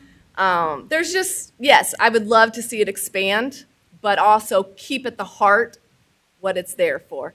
Keep the numbers low, make sure we have enough of the staff. It's huge that I am fully staffed for 2 years in a row, that we don't have subs. It's just all hands on deck from the moment our children get off the bus until they leave. Okay. So, All right. Thank you very much. you're very welcome. Any other questions? This one. Ms. Costick? Thank you for all the information. I'm not sure whether or not I missed it or not, but I'm going to ask it anyway. What you said is that you have students from second grade to high school, and then that high school to age 22 range? So all of my IEP students can attend school until their 22nd birthday. Currently, I don't have any right now, but I have in the past. So now, with the 20-year-olds or the 18 plus, do they just remain in the program? Because would they transition back to the traditional high school? It depends on the needs of the student. We really try to get them either at the PAD Academy or into some type of job, trying to work on those functional living skills. Okay, now my last question is that with that wide age range, how do you accommodate each of those sector of It's a very structured environment. The kids enter in the morning and they go to their classrooms. We have staff kind of sporadically placed all the way up the stairs. They walk to their classrooms. They have their breakfast already in the classroom. And then my high school is at one end. They are the only classrooms that switch. My other primary and middle are self-contained. Okay. So lunch is served to them in the classroom. The only time we are all together is gym, and that is where all staff join us in the gym, and we kind of sporadically spread them apart. So they are walking to the gym, not as one large group. Okay, thank you very much. You're welcome. Any other questions? Other questions from any board members? Anybody online have a question? I don't. Thank you. Thank you. Thank you. And Dr. Booth, you're up again. Absolutely. Absolutely. As you recall, at the start of this school year, Peoria Public Schools did not have an alternative program for our non-IEP K-4 students. And due to your support, we started working with Chance Light to provide an alternative setting for our K-4 students. It's always been the goal of Peoria Public Schools to bring that alternative program up under the umbrella of Peoria Public Schools. We learned a lot throughout this year working with Chance Light. A lot of great things, but we also learned through watching them have some challenges. We learned from those as well. And I'm proud to, that on our last board meeting, you approved Mrs. Bridget Carterson and Andrew Brown to lead our own RISE Academy as an alternative site for our K-4 non-IEP students. And so this evening, we're going to have Ms. Bridget and Carterson and also Andrew Brown just give an overview of what we can expect from RISE Academy, an alternative program for our non-IEP K-4 students. Thank you. Good evening. Thank you for the opportunity for me to speak to you about RISE Academy tonight. So RISE Academy, as Dr. Booth said, is our K-4 alternative program that we are opening next school year. Our mindset is one of resilience, inspiration, and success. With that, we want to elevate our students and their skills. The purpose of our program is to serve students who have been identified as having some pretty significant difficulties maintaining expected behavior in a traditional school setting. We will be providing personalized, intensive level of social emotional instruction and interventions. We want to provide appropriate tiered academic instruction and interventions. We will build a positive, personalized family-school relationship and connect families to needed resources. And our goal is to have students build those social emotional behaviors and skills that would help them to be successful in returning to their homeschool environment. The students that we'll be serving are K-4 general education students. These students who are identified as being referred to RISE Academy will be part of regular formal problem-solving meetings at their home school. These are students who are receiving the very, very top of Tier 3 social emotional learning interventions, and these students have exhausted all of their building resources and are not responding to the interventions that have been put into place. For our classrooms, we are looking at having 4 different classrooms. With those 4 classrooms, they will be multi-grade level. So a classroom for students in kindergarten and first grade, a classroom for first and second graders, a class for second and third graders, as well as a classroom for third and fourth graders. Each classroom can accommodate 12 students. That would lead to a total enrollment of 48 students. With that 4 classrooms, we would have 4 classroom teachers. We would have 2 teaching assistants in each classroom. We would have a school social worker, a family core staff member, a program facilitator, Andrew Brown, and then the program director, myself. So listed here are the curriculum that we would be using. We think it's very important to use the curriculum that has been set forth by the district. As students join us in the program and as they're ready to return to homeschool, we think that it's best that they're familiar with the program and that when we speak with the homeschool, they know the skills that the student has been working on and where they're falling with the district curriculum. So for the academic curriculum, everything that is in place for students within the district we'll be utilizing. In regards to the SEL curriculum, most of our schools are using Lion's Quest. With that, we know we need to provide a more intense level of instruction in that SEL area. So we'd also be using zones of regulation, social thinking, having mindful mornings, and then using restorative justice practices within our classrooms. So I won't read all of these to you. So as you glance through them, I want to make the point that it is imperative that we are providing services to our students, but that we are also having these connections with our families. We know that our students need the support of school, but they also need the support of their families at home. And so our goal is to work with students, work with families, work within our community, and make sure that we are providing the best that we can to our students so that they can gain the skills that they need to be successful back in a more traditional school setting. So for next steps, we have notified our current families using our third-party program of the change to Rise Academy for next school year. Andy and I are working with families and homeschools to welcome additional students. We have some students who were referred this year to our third-party provider that for various reasons did not attend. So we've already worked with our building principals on which students are considered to be at the most urgent level of need. So we'll be working with those families, working with the building to make sure that we are inviting them into the program first. And then we are working on a referral system to make sure that we really have truly exhausted our building level supports before inviting students to this program. I'm also very excited to share that we now have our teacher and teaching assistant positions posted. So for any staff members or people in the community that are interested, I certainly encourage you to look at the job description and then apply if that would be something of interest to you. Any questions? Any questions from board members? Mr. Murphy? Just one, real quick. So you can take 12 per class. What happens to the kids whenever you've reached that maximum in 12? Yeah, so that's a great question. And I think what we need to think about is what services and supports are we providing at the homeschool, because we may run into that. What I can say is right now we do have a wait list for students, and those are the families that we're reaching out to first.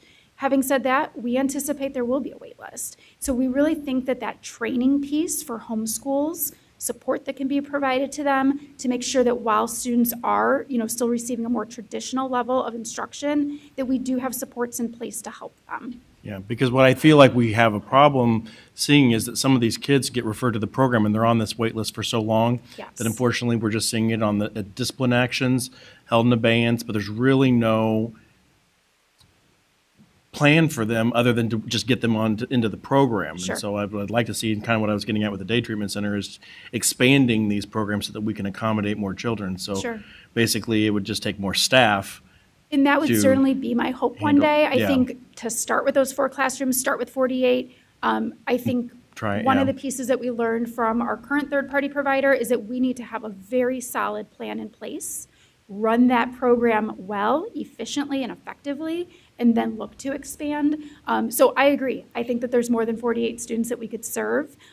So looking at what are we doing, how are we doing it, and then how can we grow from there? Because I would love to see constant communication with how your program's running, because if there's anything that the board could do, if we're seeing success with these students, how can we expand this? How can we make this better? Absolutely. And just hearing how the program's going. So We'd be happy to provide that. Perfect. Absolutely. Thank you. And the whole idea too is to transition them back too, so that we can create space.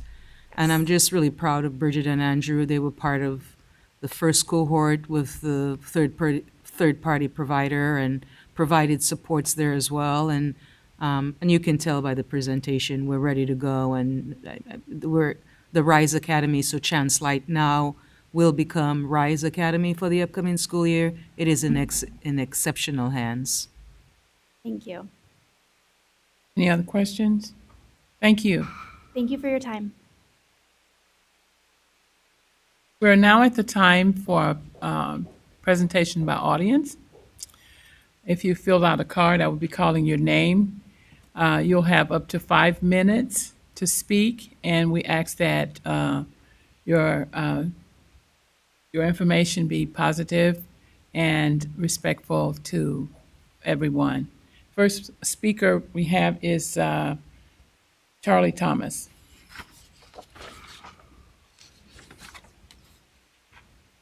All right, finally. I think you ought to have 5-minute time limits on the presentations too. That's only fair. I came tonight especially because of what was being presented tonight. The Quest, the Game Changers, the other two programs. By the way, shout out to Michelle Minders if she's still here. What a great lady she is. I know my wife loves her to death. Most of those programs sound pretty good. It's the same story that I'm going to keep saying is they should all be at Woodruff, every one of them. Game Changers is the only one I have real issues with, is because there was some, I think Mr. Meyer or somebody asked a question about certified people. I visited Game Changers, and thank you, Dr. Crott and Dr. Booth. I still can't get used to that, but that's pretty cool. They allowed me to go down there, and I visited. The idea of it is great. A young man over here was doing a great job down there when I was there. But my problem is, as it always will be, one certified teacher was there, and he wasn't doing anything. He was sitting at a desk at front. He wasn't up helping anybody. I know him. He's a very good teacher, but he wasn't doing anything when I was there. Now, I wasn't there all day. The other people in the room, let's say there was 20 kids, there was probably 30 adults. And give any teacher in this district that ratio, and you'll be amazed at what they'll get done. I'm just saying, the idea of it, we had it at Woodruff. We had expelled school, contemporary school. It was fantastic. I worked there. And by the way, shout out to Yeti. Mrs. Yeti, she's gone. Boy, her food is good. I remember eating a lot of that. So anyway, my point is, move it all to Woodruff, get certified people. Now, I've been told and explained that Game Changers is a business. And that's why they get around all the IESA rules, or not IESA, the Illinois high school rules and all the other rules. They don't have to be certified because they're a business. Well, I'd like to see what they make, how much we give them. I think about $300,000. I don't like to say numbers because I'm not sure. I'd like to see salaries. How much does Bill and Carl get paid? It better not be more than a teacher. And I'm afraid it probably is, and that's a shame if it is. That is a downright shame if they're making more than teachers, because they're not teachers. They weren't educated to be teachers. Can they do good things? Yes, but they're not teachers. And they pretend sometimes like they are. That's the part I don't get. Also, the board here. I don't know how you change rules about the board. If the board has people doing programs in our district, and they are somehow, let's say, friends, related to, somehow, they shouldn't be voting on anything concerning that program. And I'm not saying that's happening, but someone got in my ear a couple weeks ago and gave me information, which I'm going to investigate. But it's kind of funny. If that's true, that's pretty pathetic. If that's true. Now remember, I'm saying if that's true, because I don't know for sure. But maybe by next board meeting I will. Also, I'm going to run for the board. I already decided that. If I got to move to wherever you are, your thing's up, I'm moving into your district, and I'm going to run against you. That's what I'm going to do until I get elected. I'm going to keep doing that. I'm going to check with my man back here and see what the rules are. But I'm going to, if I got to buy a house down by manual, I'll do it. I'm going to get on the board. I'm tired of people that are on the board and don't ever do anything or say anything. Why get on the board? I don't understand it. You're here for one reason only. That's the kids. Nobody else. You're not here to impress your friends or give them side jobs. You can do this. Made up positions. There's got to be a way to get people on the board that really want to be on it for the right reason. And term limits, oh my gosh, we got to have term limits. 4 years, then go about your business. 4 years is long enough. 4 years is long enough. Well, I guess the president of the United States gets 8. I don't see any presidents of the United States here. I'd like to give a shout out to all the custodians, security staff, and the classroom teachers. You've all got your hands full this time of year. You know, the custodians work their butts off all year long, but now they got to get into that part of cleaning, fixing, correcting all the problems in the classroom. That's a job. That's a job. Security's, they're going to have all the craziness towards the end of the year, and they got to hold their tempers. They do a great job with that. And obviously the classroom teachers. I know a lot of you listen to this. Keep teaching all the way to the end. Thank you. Thank you. I'm going. Mr. Dan Walther?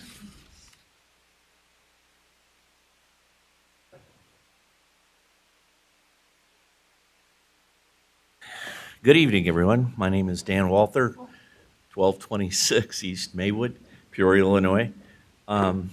Just got a few questions, some of which I understand you can't answer right away. But for some of the new board members that are here, my first topic I was talking on is Quest. I think it was about 5 years ago, Mr. Shaw may remember, we had a presentation from our attorneys. The staff here and the administration gave us this book, and it is a book. And I kept it, and it was due when the Quest Academy was up for their second recertification. And on a 4-3 vote, they were not uncertified at that point, but were given a 2-year extension on a motion made by Mr. Shaw. And then since then, we've had another 2-year. My question is, when is that one up from Dr. Karat or Mrs. Ross or whoever anybody's here is when that one is up, when there will be a vote on recertifying Quest. The second question I have, our chief financial officer probably knows, we may not have it off. It costs us about $6.5 million a year to operate Quest. That's money that goes as an allocation per student to Quest to pay for their buildings, to pay for their teachers, and to pay for their operations. So that cost is there. I just would like a correction, or if you can tell me, Mick, if that area is that close to $6.5 million a year in the ballpark of what we're presently paying for Quest. Okay. Quest had some, I think there were some things they presented today that were interesting and I think promising. But again, as we had to with this, I think we need to delve into the numbers to find out what the accuracy of those things were. I wanted to go into a couple of other things were presented tonight. Woodruff and then the ghost of Terry Knapp, because he's not here. Woodruff should never have been closed. You guys are all idiots. Just doing that for Terry because he's not here. But I'm really proud of what Woodruff has become now. What they're doing there is nothing short of remarkable. We've got a nationally ranked culinary school. The CNAs, I was glad they brought that up because there was an article in the paper about 3 days ago that OSF is paying $10,000 for nurses and I think it's $2,000 or $3,000 for CNAs to go in and get a job. So they can go to Woodruff School, get a CNA license, get out and get a job the next day. I mean, that's the direction I think District 50 should be going in, and we should be looking at what we can do to be expanding in some of that areas. Previously, when I was on the board, one of my pensions was for solar. And we were able to, when I was on there with the help of the other board members, we had solar put in at Richwoods High School, we had solar put in at Manual, and I was at Woodruff going through some of their programs, and they were showing me how rain had been coming down through the roof. And so with the good people from the building committee, we were able to get that roof repaired. And then about a year ago, we got solar put on to Woodruff. And the next step we're going to do is that there's going to be a solar program where we're going to have students going into solar. that again is something we should be doing. It's one of the fastest growing areas that's happening in not only in Illinois, but in the whole country. I had a couple of questions. Mr. Thomas brought it up too. I went to a lunch and learn down at used to be the Y, the community center that's there, and they talked about this elite program that they're having there. I would also be interested in finding out the cost of that.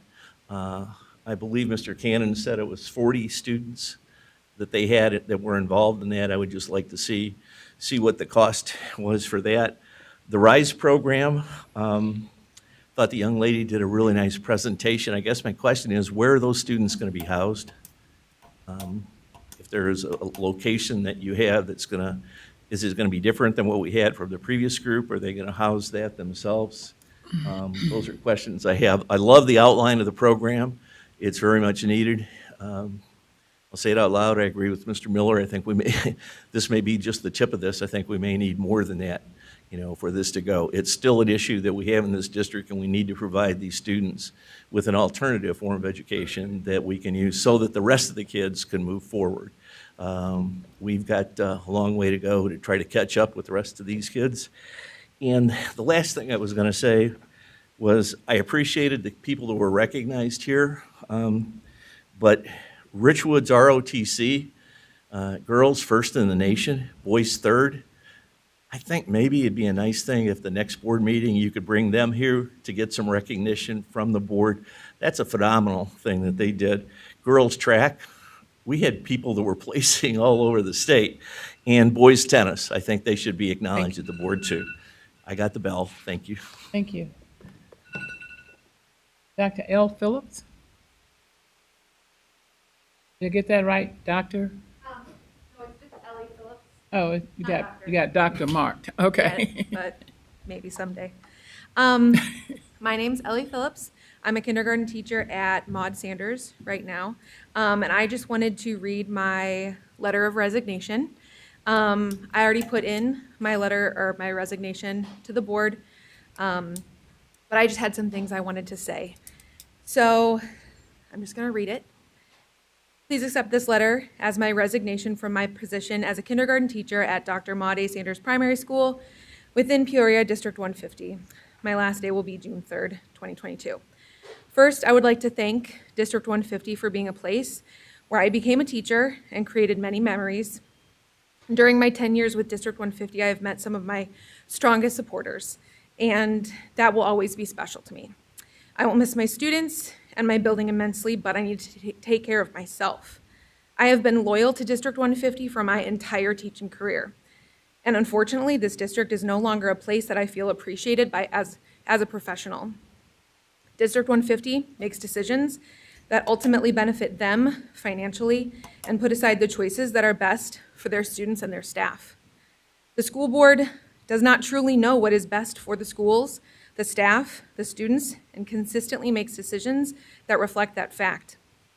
I have watched for 10 years as educators have been belittled, ridiculed, and stretched so thin that their own physical and mental health deteriorates.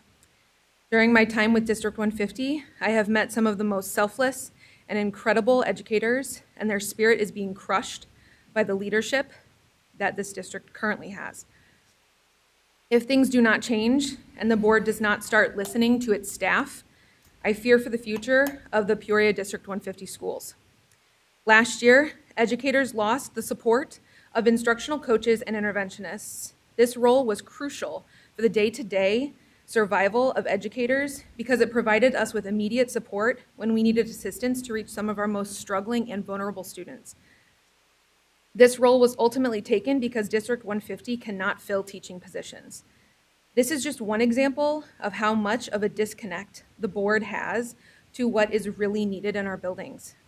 Taking those positions just created new issues, and it didn't ultimately fix the original issue. Leaving my students truly breaks my heart because all I have ever wanted to do was be an educator. However, I must leave this field to take care of myself and my family. Just because I'm good at my career does not mean my career is good for me anymore. I am finally putting myself first. I truly hope that District 150 makes the appropriate changes to become a district that actually values the health, safety, and education of their staff, students, and their students' families. I appreciate the years of experience and clarity that I have gained while working for the district, and I will always cherish the memories that I made here, as well as the relationships that I have built. I appreciate the opportunity I have been given to educate my students the past 10 years, and I hope some things can change. Thank you. Thank you. Lastly, Ms. Ruby Harris.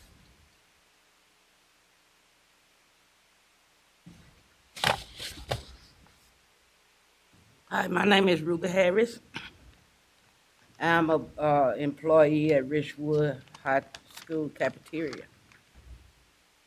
And I'm coming here for change.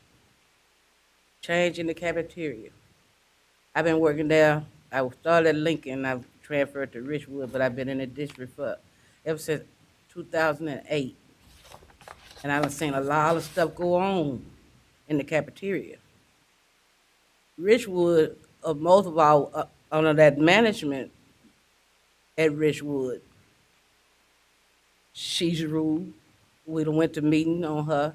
She changed since we've been to that meeting. I think the meeting was 3 weeks ago. She's trying to do a little change, but that's sheep in old old clothing. You know what I'm saying? But anyway, she may be nice now because she under fire. But how long would that niceness last? She picks at her cafeteria workers, certain employees she picks at. Me, mainly. I go in at 5:30, sometime at 6, but I make myself get there early so I won't be late and make sure I get started early. She tells me I got a 10-minute break. Okay, I'm fine with that. Then I got a lunch. But you got some that come in at 8 o'clock, and they sit down when I sit down for my break, and they break for 30 minutes. Nothing being said. But she'll look at us, mean exactly how long you got on your break. I said, I'm almost time to get up. I got a couple more minutes, but it's time for me to get up. I get up. Then she go right up when we get ready for lunch. How long do y'all have on y'all lunch break? There's certain people she'll come to doing that too. You got some that sit there for hours, do nothing.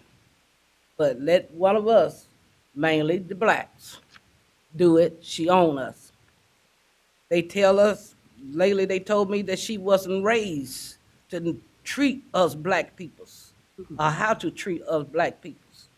But I'm tired of being abused by her. Today we were serving the kids, and I thought kids come first in the cafeteria. So she tell us when we run out of food, just serve them what we got left right here.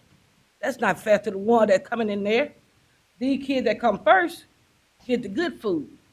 The kid that come last get the leftovers. Why not fix enough food that whatever kid say, I want a chicken, spicy chicken patty, that last class can get that spicy chicken patty too. Or that regular chicken patty. You know what I'm saying? Why can't all the students get the same amount of food? Same right of food. A lot of our employee left because of her. She'll curse at you.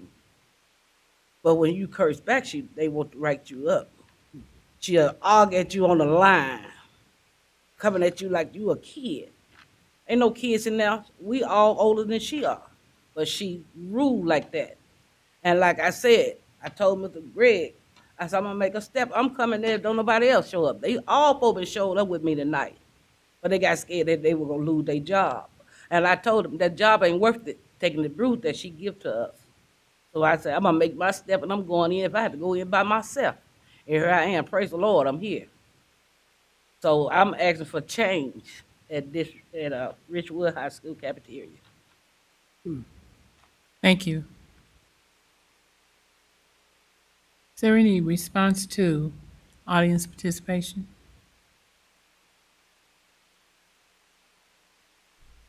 Thank you, Vice President Ross. So as usual, we always thank all of the individuals who come and share with us, whether it's good things or opportunities for improvement. So I thank Mr. Charlie Thomas, Mr. Dan Walther, and our teacher from Maud Sanders, and Miss Ruby Harris for sharing their thoughts and experiences with us. I'll start at the bottom with Mrs. Harris's comments. Normally there's protocol and we work with the cafeteria. This is the first I'm hearing of this, and Mr. Willis actually works with Mark Streamer and the principal. So we will be looking into it, Ms. Harris. You're welcome. And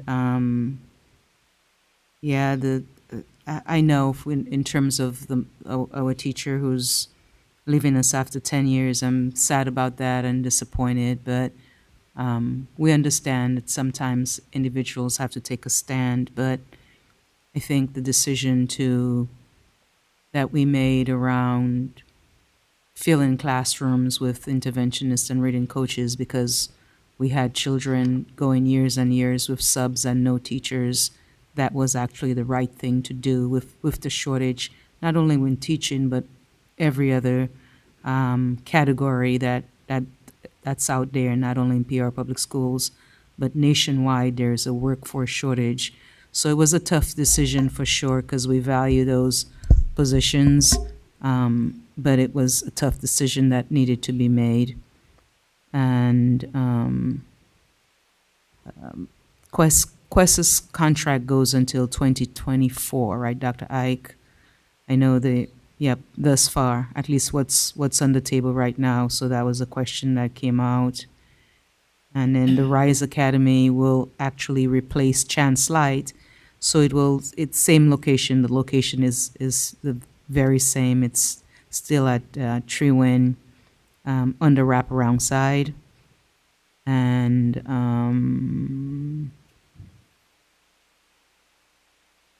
okay. Yep, is that good? Is that good, Vice President Ross? Yes, is that that's enough? fine. Okay. Fine. Thank you. You're welcome. Thank you. Mhm. Okay. We have a motion for the approval of minutes for May 9th, 2022. Moved in second. Any questions on those minutes? If not, would you please call the roll?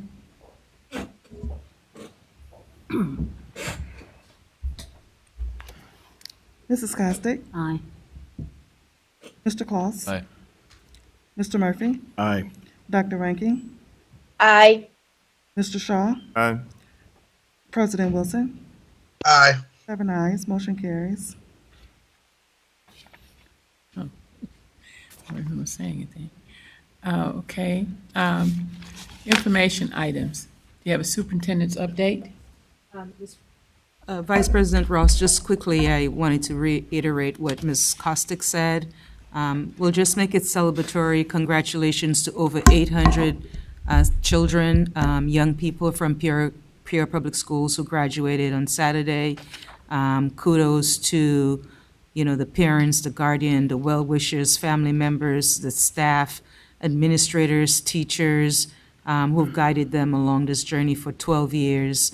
And as Ms. Costick said earlier in her announcement, I mean, that class, and we've all went through enormous obstacles during the past 4 years, and yet they have emerged, those children have emerged even stronger than ever as they begin adulthood. So we wish them a lot of success, and we know they will be successful because the pandemic just made them much, much stronger. Thank you. Thank you. Proposed expenditures over $2,500. Any questions for Mr. Willis?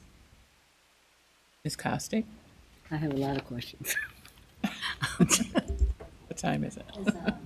Mr. Willis, as I was looking over this report, I was just kind of confused on a few things, and hopefully that you can explain them to me. I'm not sure what order it is. When I look at this, the Title III LIP, what was that? LIP grant? Is that the one? What is that? Sorry. Oh, what is the Title III? Is that LIP? Yes. Okay. What is it? funding for students that are second language learners. And the funding is for providing libraries for classroom teachers to promote literacy in English and Spanish. Okay. The funding comes from the grant, Title III. Okay, I just didn't understand what that particular grant was.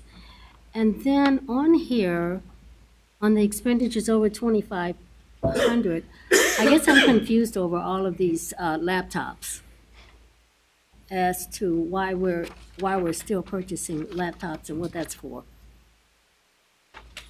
Yeah, I know it's an ongoing journey and cycle, so it's replenishing old laptops like libraries.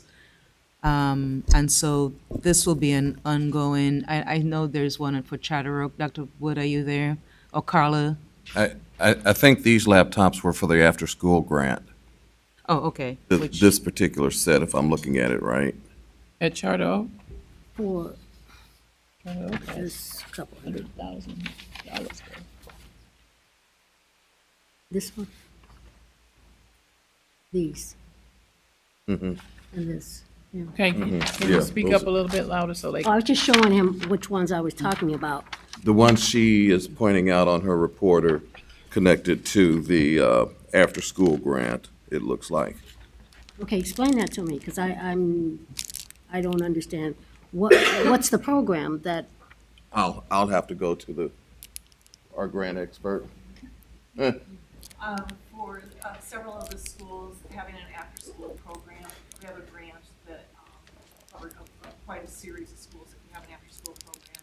We want to make sure that they had access to the computers as part of the educational component, but it's also just to have fun as well. You know, it's just like it could be anything from playing little basketball games to art and crafts, but it was also to have a little bit of an educational component so that they can be in groups. I think we can find, in some cases, like say 15 of them.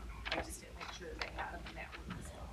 And don't get me wrong, I do understand that, but I guess in the same token, I'm asking, what happened to all of the millions of dollars that we spent on streams? Where are those at? A lot of the streams ended up broken, unfortunately, and also you cannot purchase them anymore.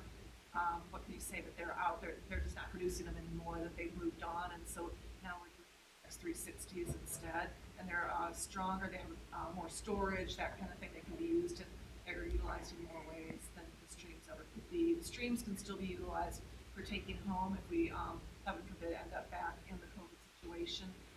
Then they're excellent for home use, but we were wanting to expand now with X360s. It could hold more programs that we're trying to use. I would hope that if they are going home, that we have better control over them than what we had during the pandemic, because we lost a lot of computers, and a lot of people just didn't return them, and that's just a loss. Another question that I had was in regards to fine arts at the various schools. Is that something new, something different? Because I see supplies it says fine arts supplies for Manual, for Ridgewoods. Is that just art supplies or what? What is it? We've gotten ESSA funds to upgrade what we currently have. So that's instruments, that's supplies. Dr. Wilson, you're working with that committee. You could speak to that. I know some of them, they're purchasing music sheets. Pottery wheels and larger equipment in the fine arts and arts rooms that we can't use there's no other funds to do. So we use the ESSER money to really ramp up the equipment and the instruments and some of those expensive items that we're unable to offer on a yearly basis. And these are one-time funds that are being piped into those areas that were really neglected and needs to be restructured. We talked about that, and I'm working on that. Yeah, I'm excited to see that, especially at the middle school band programs, getting instruments. You know, I know instruments are expensive. I remember back whenever I was in band, starting it in 5th grade, we had to purchase our own as students to be able to do that, or you could rent them, I believe, through Kidder. But I'm glad to see that we're using those funds to get those kids, because teaching them how to do it in theory is not going to get them really ready for whenever they get to high school to be in a band, you know, because I mean, I would love to see our fine arts program, our band, our choirs really get that extra attention that it needs, and I'm glad that these funds are being used for that. It will be. It's going to be robust. The kids will have instruments. It's long overdue as well. Okay. And one more thing. On the, there's something on here in regards to the SIG grant. Trying to see where it School is. improvement. Mine's out of order. Right here. Yeah. Okay, what's considered SIG supplies? I always thought that the SIG grant was like for the reorganization of, so can you explain to me what that is? Yes, ma'am. SIG is still alive and kicking, and I'll turn it over to Dr. Wilson. A number of schools receiving additional SIG supports for school improvement purposes. Right, we have 12 schools that received extra money because of their designation status. And they use that extra money to align to their school improvement plan. So it's supplies that support classroom instruction. It can be a wide variety of items, but the goal is that it aligns to their school improvement plan. They map out, they give Carla Eamon and I their plan of what they're going to spend, how they're going to spend it, what they're going to use it for, and how it's going to support students. And then the comprehensive schools do have a partner. They're required to have a partner that helps guide and just kind of lets them know what areas they should be working in, and then the supplies are going to align with that as well for the comprehensive schools. So it's extra financial support that schools that are not faring academically receive to help boost student achievement and student growth. And there is a partner. Remember, when I was at Manual, we had Johns Hopkins as our partner. It's not that large of a scale, but it's the same idea. Every building has to select a partner to help them. And it has to be approved by Illinois State Board of Education as well. My last thing is that can you, Mr. Willis, explain to the board on the ESSER levels 2, 3? What's ESSER Cares 3 versus, it's on here. Well, ESSER 1 was strictly technology, right? Carla would actually be best at doing this. Yeah, there were several different ESSER funds that came through. The first one was more related to the PPE, safety, school safety, and that was the smallest one. And then ESSER 2 came out. I'm trying to think how much later that was, but a few months later. And then now finally ESSER 3 came out, and that's the largest grouping of funds. ESSER 2 is geared more towards, well, that's where we got the buses. And it was air quality was a big piece of that. ESSER 3 has, and I will watch the term of 20%, the strategies, yeah. And using those strategies along with other technology, and you could still do the building improvements and all. So it's just something that kind of grew over time and more funding went in, but they're each their own separate programs. And then there's also individual ESSER programs for early childhood and for IDEA, which is the special ed. And then there was also for the technology for connectivity was one as well. So there's many different ones. It's kind of outlined in our State of the School brochure. I'll get one to you, Ms. Kostick. It was the web. It's outlined there as each one came out, the dates and all. So if you want to review it there, that's a really good area. It tells you exactly what our focus was for each one. So my understanding of the ESSER funds that whatever you had to present before the funds were released, what you planned on spending them for, is that correct? right around that time, and we jumped right in. We started, planning and looking at what the district's needs were, especially that first grouping where we were concerned about PPE, safety in the buildings and all. Like, we just start jumping in, figuring out, well, what do we need? It was kind of on the run. The others were more carefully planned. We had time to really consider what would be the direction to go and what our strategy should be. The first one we would say is the only one where, well, we had to kind of rush. It kind of came from nowhere. We all answered, we just trying to come up with what would be the best way to schools and all the way down to operations and maintenance. Like, what do we do to keep the schools up and going, and to have for the really it was the air quality. Yeah. So, Ms. Kostick, I have a list that I shared with the board as well.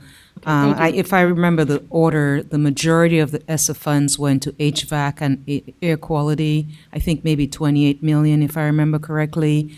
That was the first item. Then a ton went to curriculum, and then the school buses. We had the technology, our D-Script program, where you see those children who are getting the high school diploma and also the associate's degree at the same time, simultaneously. We use ESSA funds for that as well. Let's see, there are a list of furniture. Yep, that's right, revamping the entire district with upgraded furniture. That was a huge expenditure as well. Just one-time expenses that we have not been able to invest in because those dollars are done. I mean, there are one-time funds that were piped in. So this ESSER 3 that we're into now, then are those funds is there anything left in that fund for additional purchases, for instance, different curriculum programs and things like that? Is there anything going to be left, or has it all been accounted for? It has pretty much all been accounted for because we have summer school, a huge chunk of that summer school. We had to do some set-asides from the state, and everything the state had to approve all the expenditures as well. So for the most part, it has been spoken for. You're welcome. And I'll get that. Okay. Thank you. So that was a report of expenditures over 2,500. Report of request under the Freedom of Information Act and the status of such request. Thank you, Vice President Ross. Since our board meeting on May 9th, we have received 2 new requests. There were 8 pending requests noted on May 9th. 7 of these requests have been closed, and there is currently 1 pending request. To date, we have received 24 requests for this calendar year at a grand total of $1,200. Thank you. Okay, we have now come to the place for the consent agenda, and I will read that for you. Number 1 is gifts to the school district. Year to date, $62,166.35.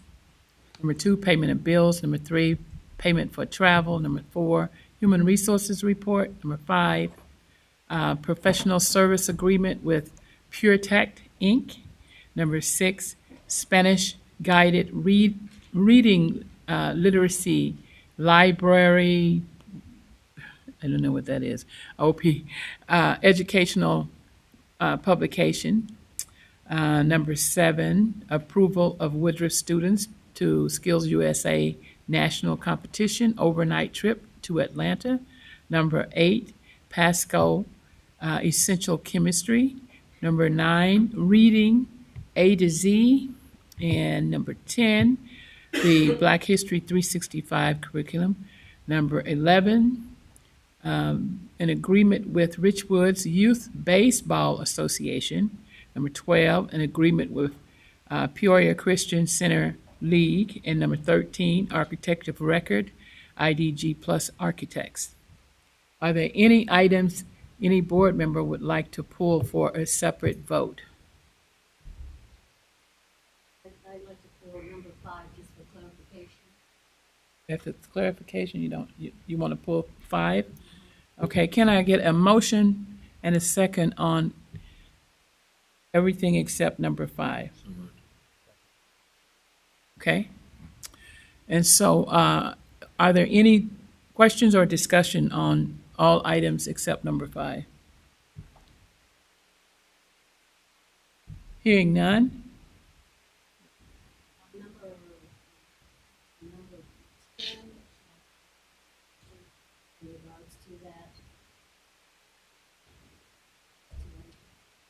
No, you want to pull number 10 too?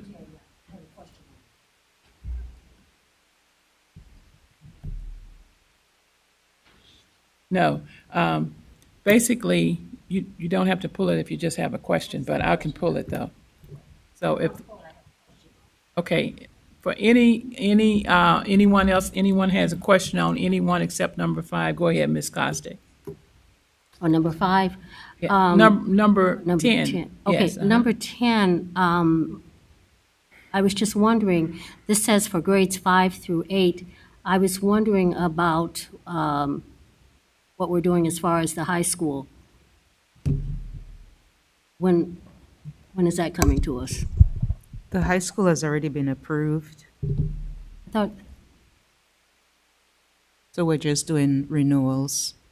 We'll What? purchase some additional books because this is the first year, so the second group that's coming in so the high school, we're intact. The high school is we're already- we're currently implementing it this year. Yes, ma'am. say that again, please. We're currently implementing I'm missing a word you're saying. it's being implemented right now. It's Implemented. being Okay. taught right now. Okay. But wait a minute. I'm sorry. Never mind, because it was the 5 through 8. Right. Right, I'm sorry. I No problem. apologize for that. Number, We'll get down to 3. It goes down as low as 3. So third grade. Third But that grade. will come next. okay. Mm-hmm.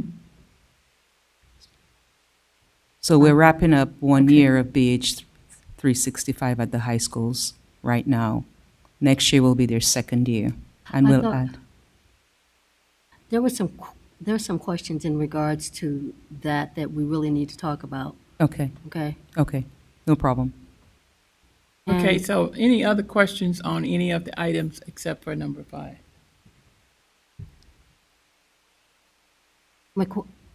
Ready? Except for number 5, we pulled number 5. I didn't mean to pull it, I had a question on it. Okay, I had a question on number 5. all right. Is this a different program than the program that we had looked at with the robotics? The robots? Yeah, thank you for asking that question. It is somewhat similar, with the exception that that one received funding from Sean Livingston at a cost of $11,000. And so it's not going to cost us anything at all. This one is. This one is not. Okay. Because the Casambera found funding for us, and so it's just to approve. It's just to approve the agreement with them so that they can do the indoor air quality work at Peoria High, and because that's where Sean graduated. He graduated from Peoria Oh, okay. High. Okay. So he's supporting that effort through that third party. And so it's not going to cost us anything. Okay. Mr. Willis, I don't know, Dr. Ike, you want to add anything to that, Doc? Because you helped work on that MOU. You nailed it, just a free service to the school district, based on the fact that both Sean Livingston and Mr. Casamira are local. They're both graduates of PPS, yes. And so we're just asking you to approve the memorandum, the agreement with his company. Yeah, I didn't Protect. know if it was Yeah, really similar or what. I know. We're still working on that one. Okay, Thank you. I'm done. Any other questions? I have correction as amended. Number 13 is as amended. Architect of record, IDG plus architects. Proposed action is that the Board of Education approve IDG architects as the architect of records as amended. Okay, so Okay, you have a question on that? yeah, I did have, Is there a motion to? Get a motion to amend. Well, I'll entertain a motion to amend number 13. So moved. Okay. okay. Second, but I did have a question. I think we pulled 5, right? So we had a motion and second to. We took 5 back in. She only Oh, wanted she to ask a unpulled it. question. Okay, okay. Oh, well, No, we're okay. gonna have to vote twice. Okay, that's what, yeah, Yes. yeah. So we're Okay. gonna vote the first one. And we'll vote again. Okay. Oh, That will keep it straight. pulled out, right. Okay. So Okay, so. we have a motion and a second to amend number 13. Do we need to vote on that? Okay. So let's go back to the original, all except number 5. We already have a motion and a second. We've answered the questions, and would you call the roll? Let's vote on the motion to First, okay. So we have a motion to, and a second to amend number 13.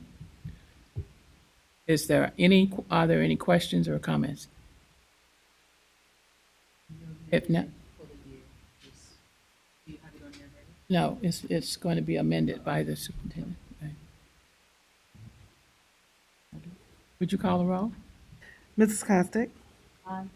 Mr. Claus? Aye. Mr. Murphy? Aye. Dr. Ranking? Aye. Mr. Shaw? Aye. Mrs. Ross? Aye. President Wilson? Aye. 7 ayes, motion carries. Sorry for the confusion. Now we have to vote on number 5. Is that correct? Now let's vote The on whole- the motion to adopt the consent agenda without Except for number 5. We vote on the, As amended. as, Yes. okay. We will vote now on all items except number 5. We have a motion and a second already. No questions, no more questions. Would you call the roll? Mrs. Costick? Mr. Claus? Aye. Mr. Murphy? Aye. Dr. Ranking? Aye. Mr. Shaw? Aye. Mrs. Ross? Aye. President Wilson? Aye. 7 ayes, motion carries. Okay, now we have number 5 that was pulled for a separate vote. And I need a motion and a second on number 5. So moved. Second, I need a second. We got a motion. Okay. Any questions? Any more questions on number 5? If not, would you call the roll, please? Mrs. Costick? Mr. Claus? Aye. Mr. Murphy? Aye. Dr. Ranking? Aye. Mr. Shaw? Aye. Mrs. Ross? Aye. President Wilson? Aye. 7 ayes, motion carries. Okay. Here we are, back on the agenda now. Deliberation agenda. Item number 14. I move that the Board of Education approve the expulsion with expulsion held in the bands listed on the report dated May 23rd, 2022, be approved as presented. Second. Moved in second. Any questions on number 14? Seeing none, would you call the roll? Mrs. Costick? Mr. Claus? Aye. Mr. Murphy? Aye. Dr. Ranking? Aye. Mr. Shaw? Aye. Mrs. Ross? Aye. President Wilson? Aye. 7 ayes, motion carries. Item number 15, I move that the Board of Education approve suspension review listed on the report dated May 23rd, 2022, be approved as presented. Second. Any questions? Seeing none, would you call the roll? Mrs. Costick? Mr. Claus? Aye. Mr. Murphy? Aye. Dr. Ranking? Aye. Mr. Shaw? Aye. Mrs. Ross? Aye. President Wilson? Aye. 7 ayes, motion carries. Item number 16, I move that the Board of Education approve revocation of expulsion held in the bands listed on the report dated May 23rd, 2022, be approved as presented. Second. Any questions? Seeing none, would you call the roll? Mrs. Costick? Mr. Claus? Aye. Mr. Murphy? Aye. Dr. Ranking? Aye. Mr. Shaw? Aye. Mrs. Ross? Aye. President Wilson? Aye. 7 ayes, motion carries. Thank you. Presentations and suggestions by board members. Yes, Vice President Ross, if I may. Yes. Just want to share the information that on June 4th, the 8th annual end of the school year bash will take place at Glen Oak Community Learning Center on June 4th from 11 to 4. If you have any seniors or juniors that attend a Peoria Public School, high school, or Quest High School, they will have a chance to win a car. We will be giving away 2 cars at the event. So if you need additional information, they can reach out to me at gregory.wilson@psd150.org. And also free food, free games, a lot of different giveaways outside of the cars as well. So just wanted to provide that information. Thank you. Mr. Murphy? Yeah, just real quick. I also wanted to just share congratulations to all the graduates in the class of 2022. But I also wanted to say a huge thank you to the principals at the schools, the staff, the SRO officers. There were a lot of people in those gymnasiums, and I think everything went off really well. We had really good ceremonies. But who I really wanted to thank and kind of congratulate, kind of an unsung hero in the room, Thomas Brooks. I don't know how many of you know, but he really made that day possible and kept everybody on schedule. He had everybody there where they needed to be, lined up, ready to go, made the whole transition for having all 3 of those in one day was a pretty big feat. So thank you, Thomas, for what you did. For that event. You definitely deserve that, so thank you. Thank you. Any other presentations or suggestions by board members? Oh, I want to make sure we honor all of our staff, principals and assistant principals. Really complement each other because one can't do it without the other. So we need to really recognize our assistants and other staff people that are working together, secretaries and that are working together in each school. Reports from board committees. Any reports? Mr. Chase?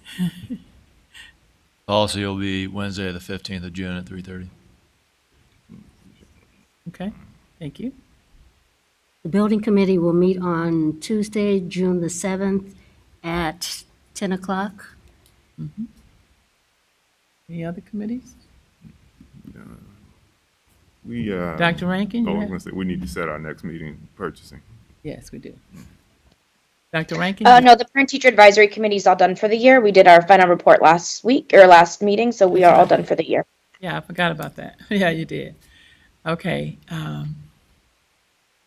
Hey, if there's nothing else, I'll entertain a motion to adjourn.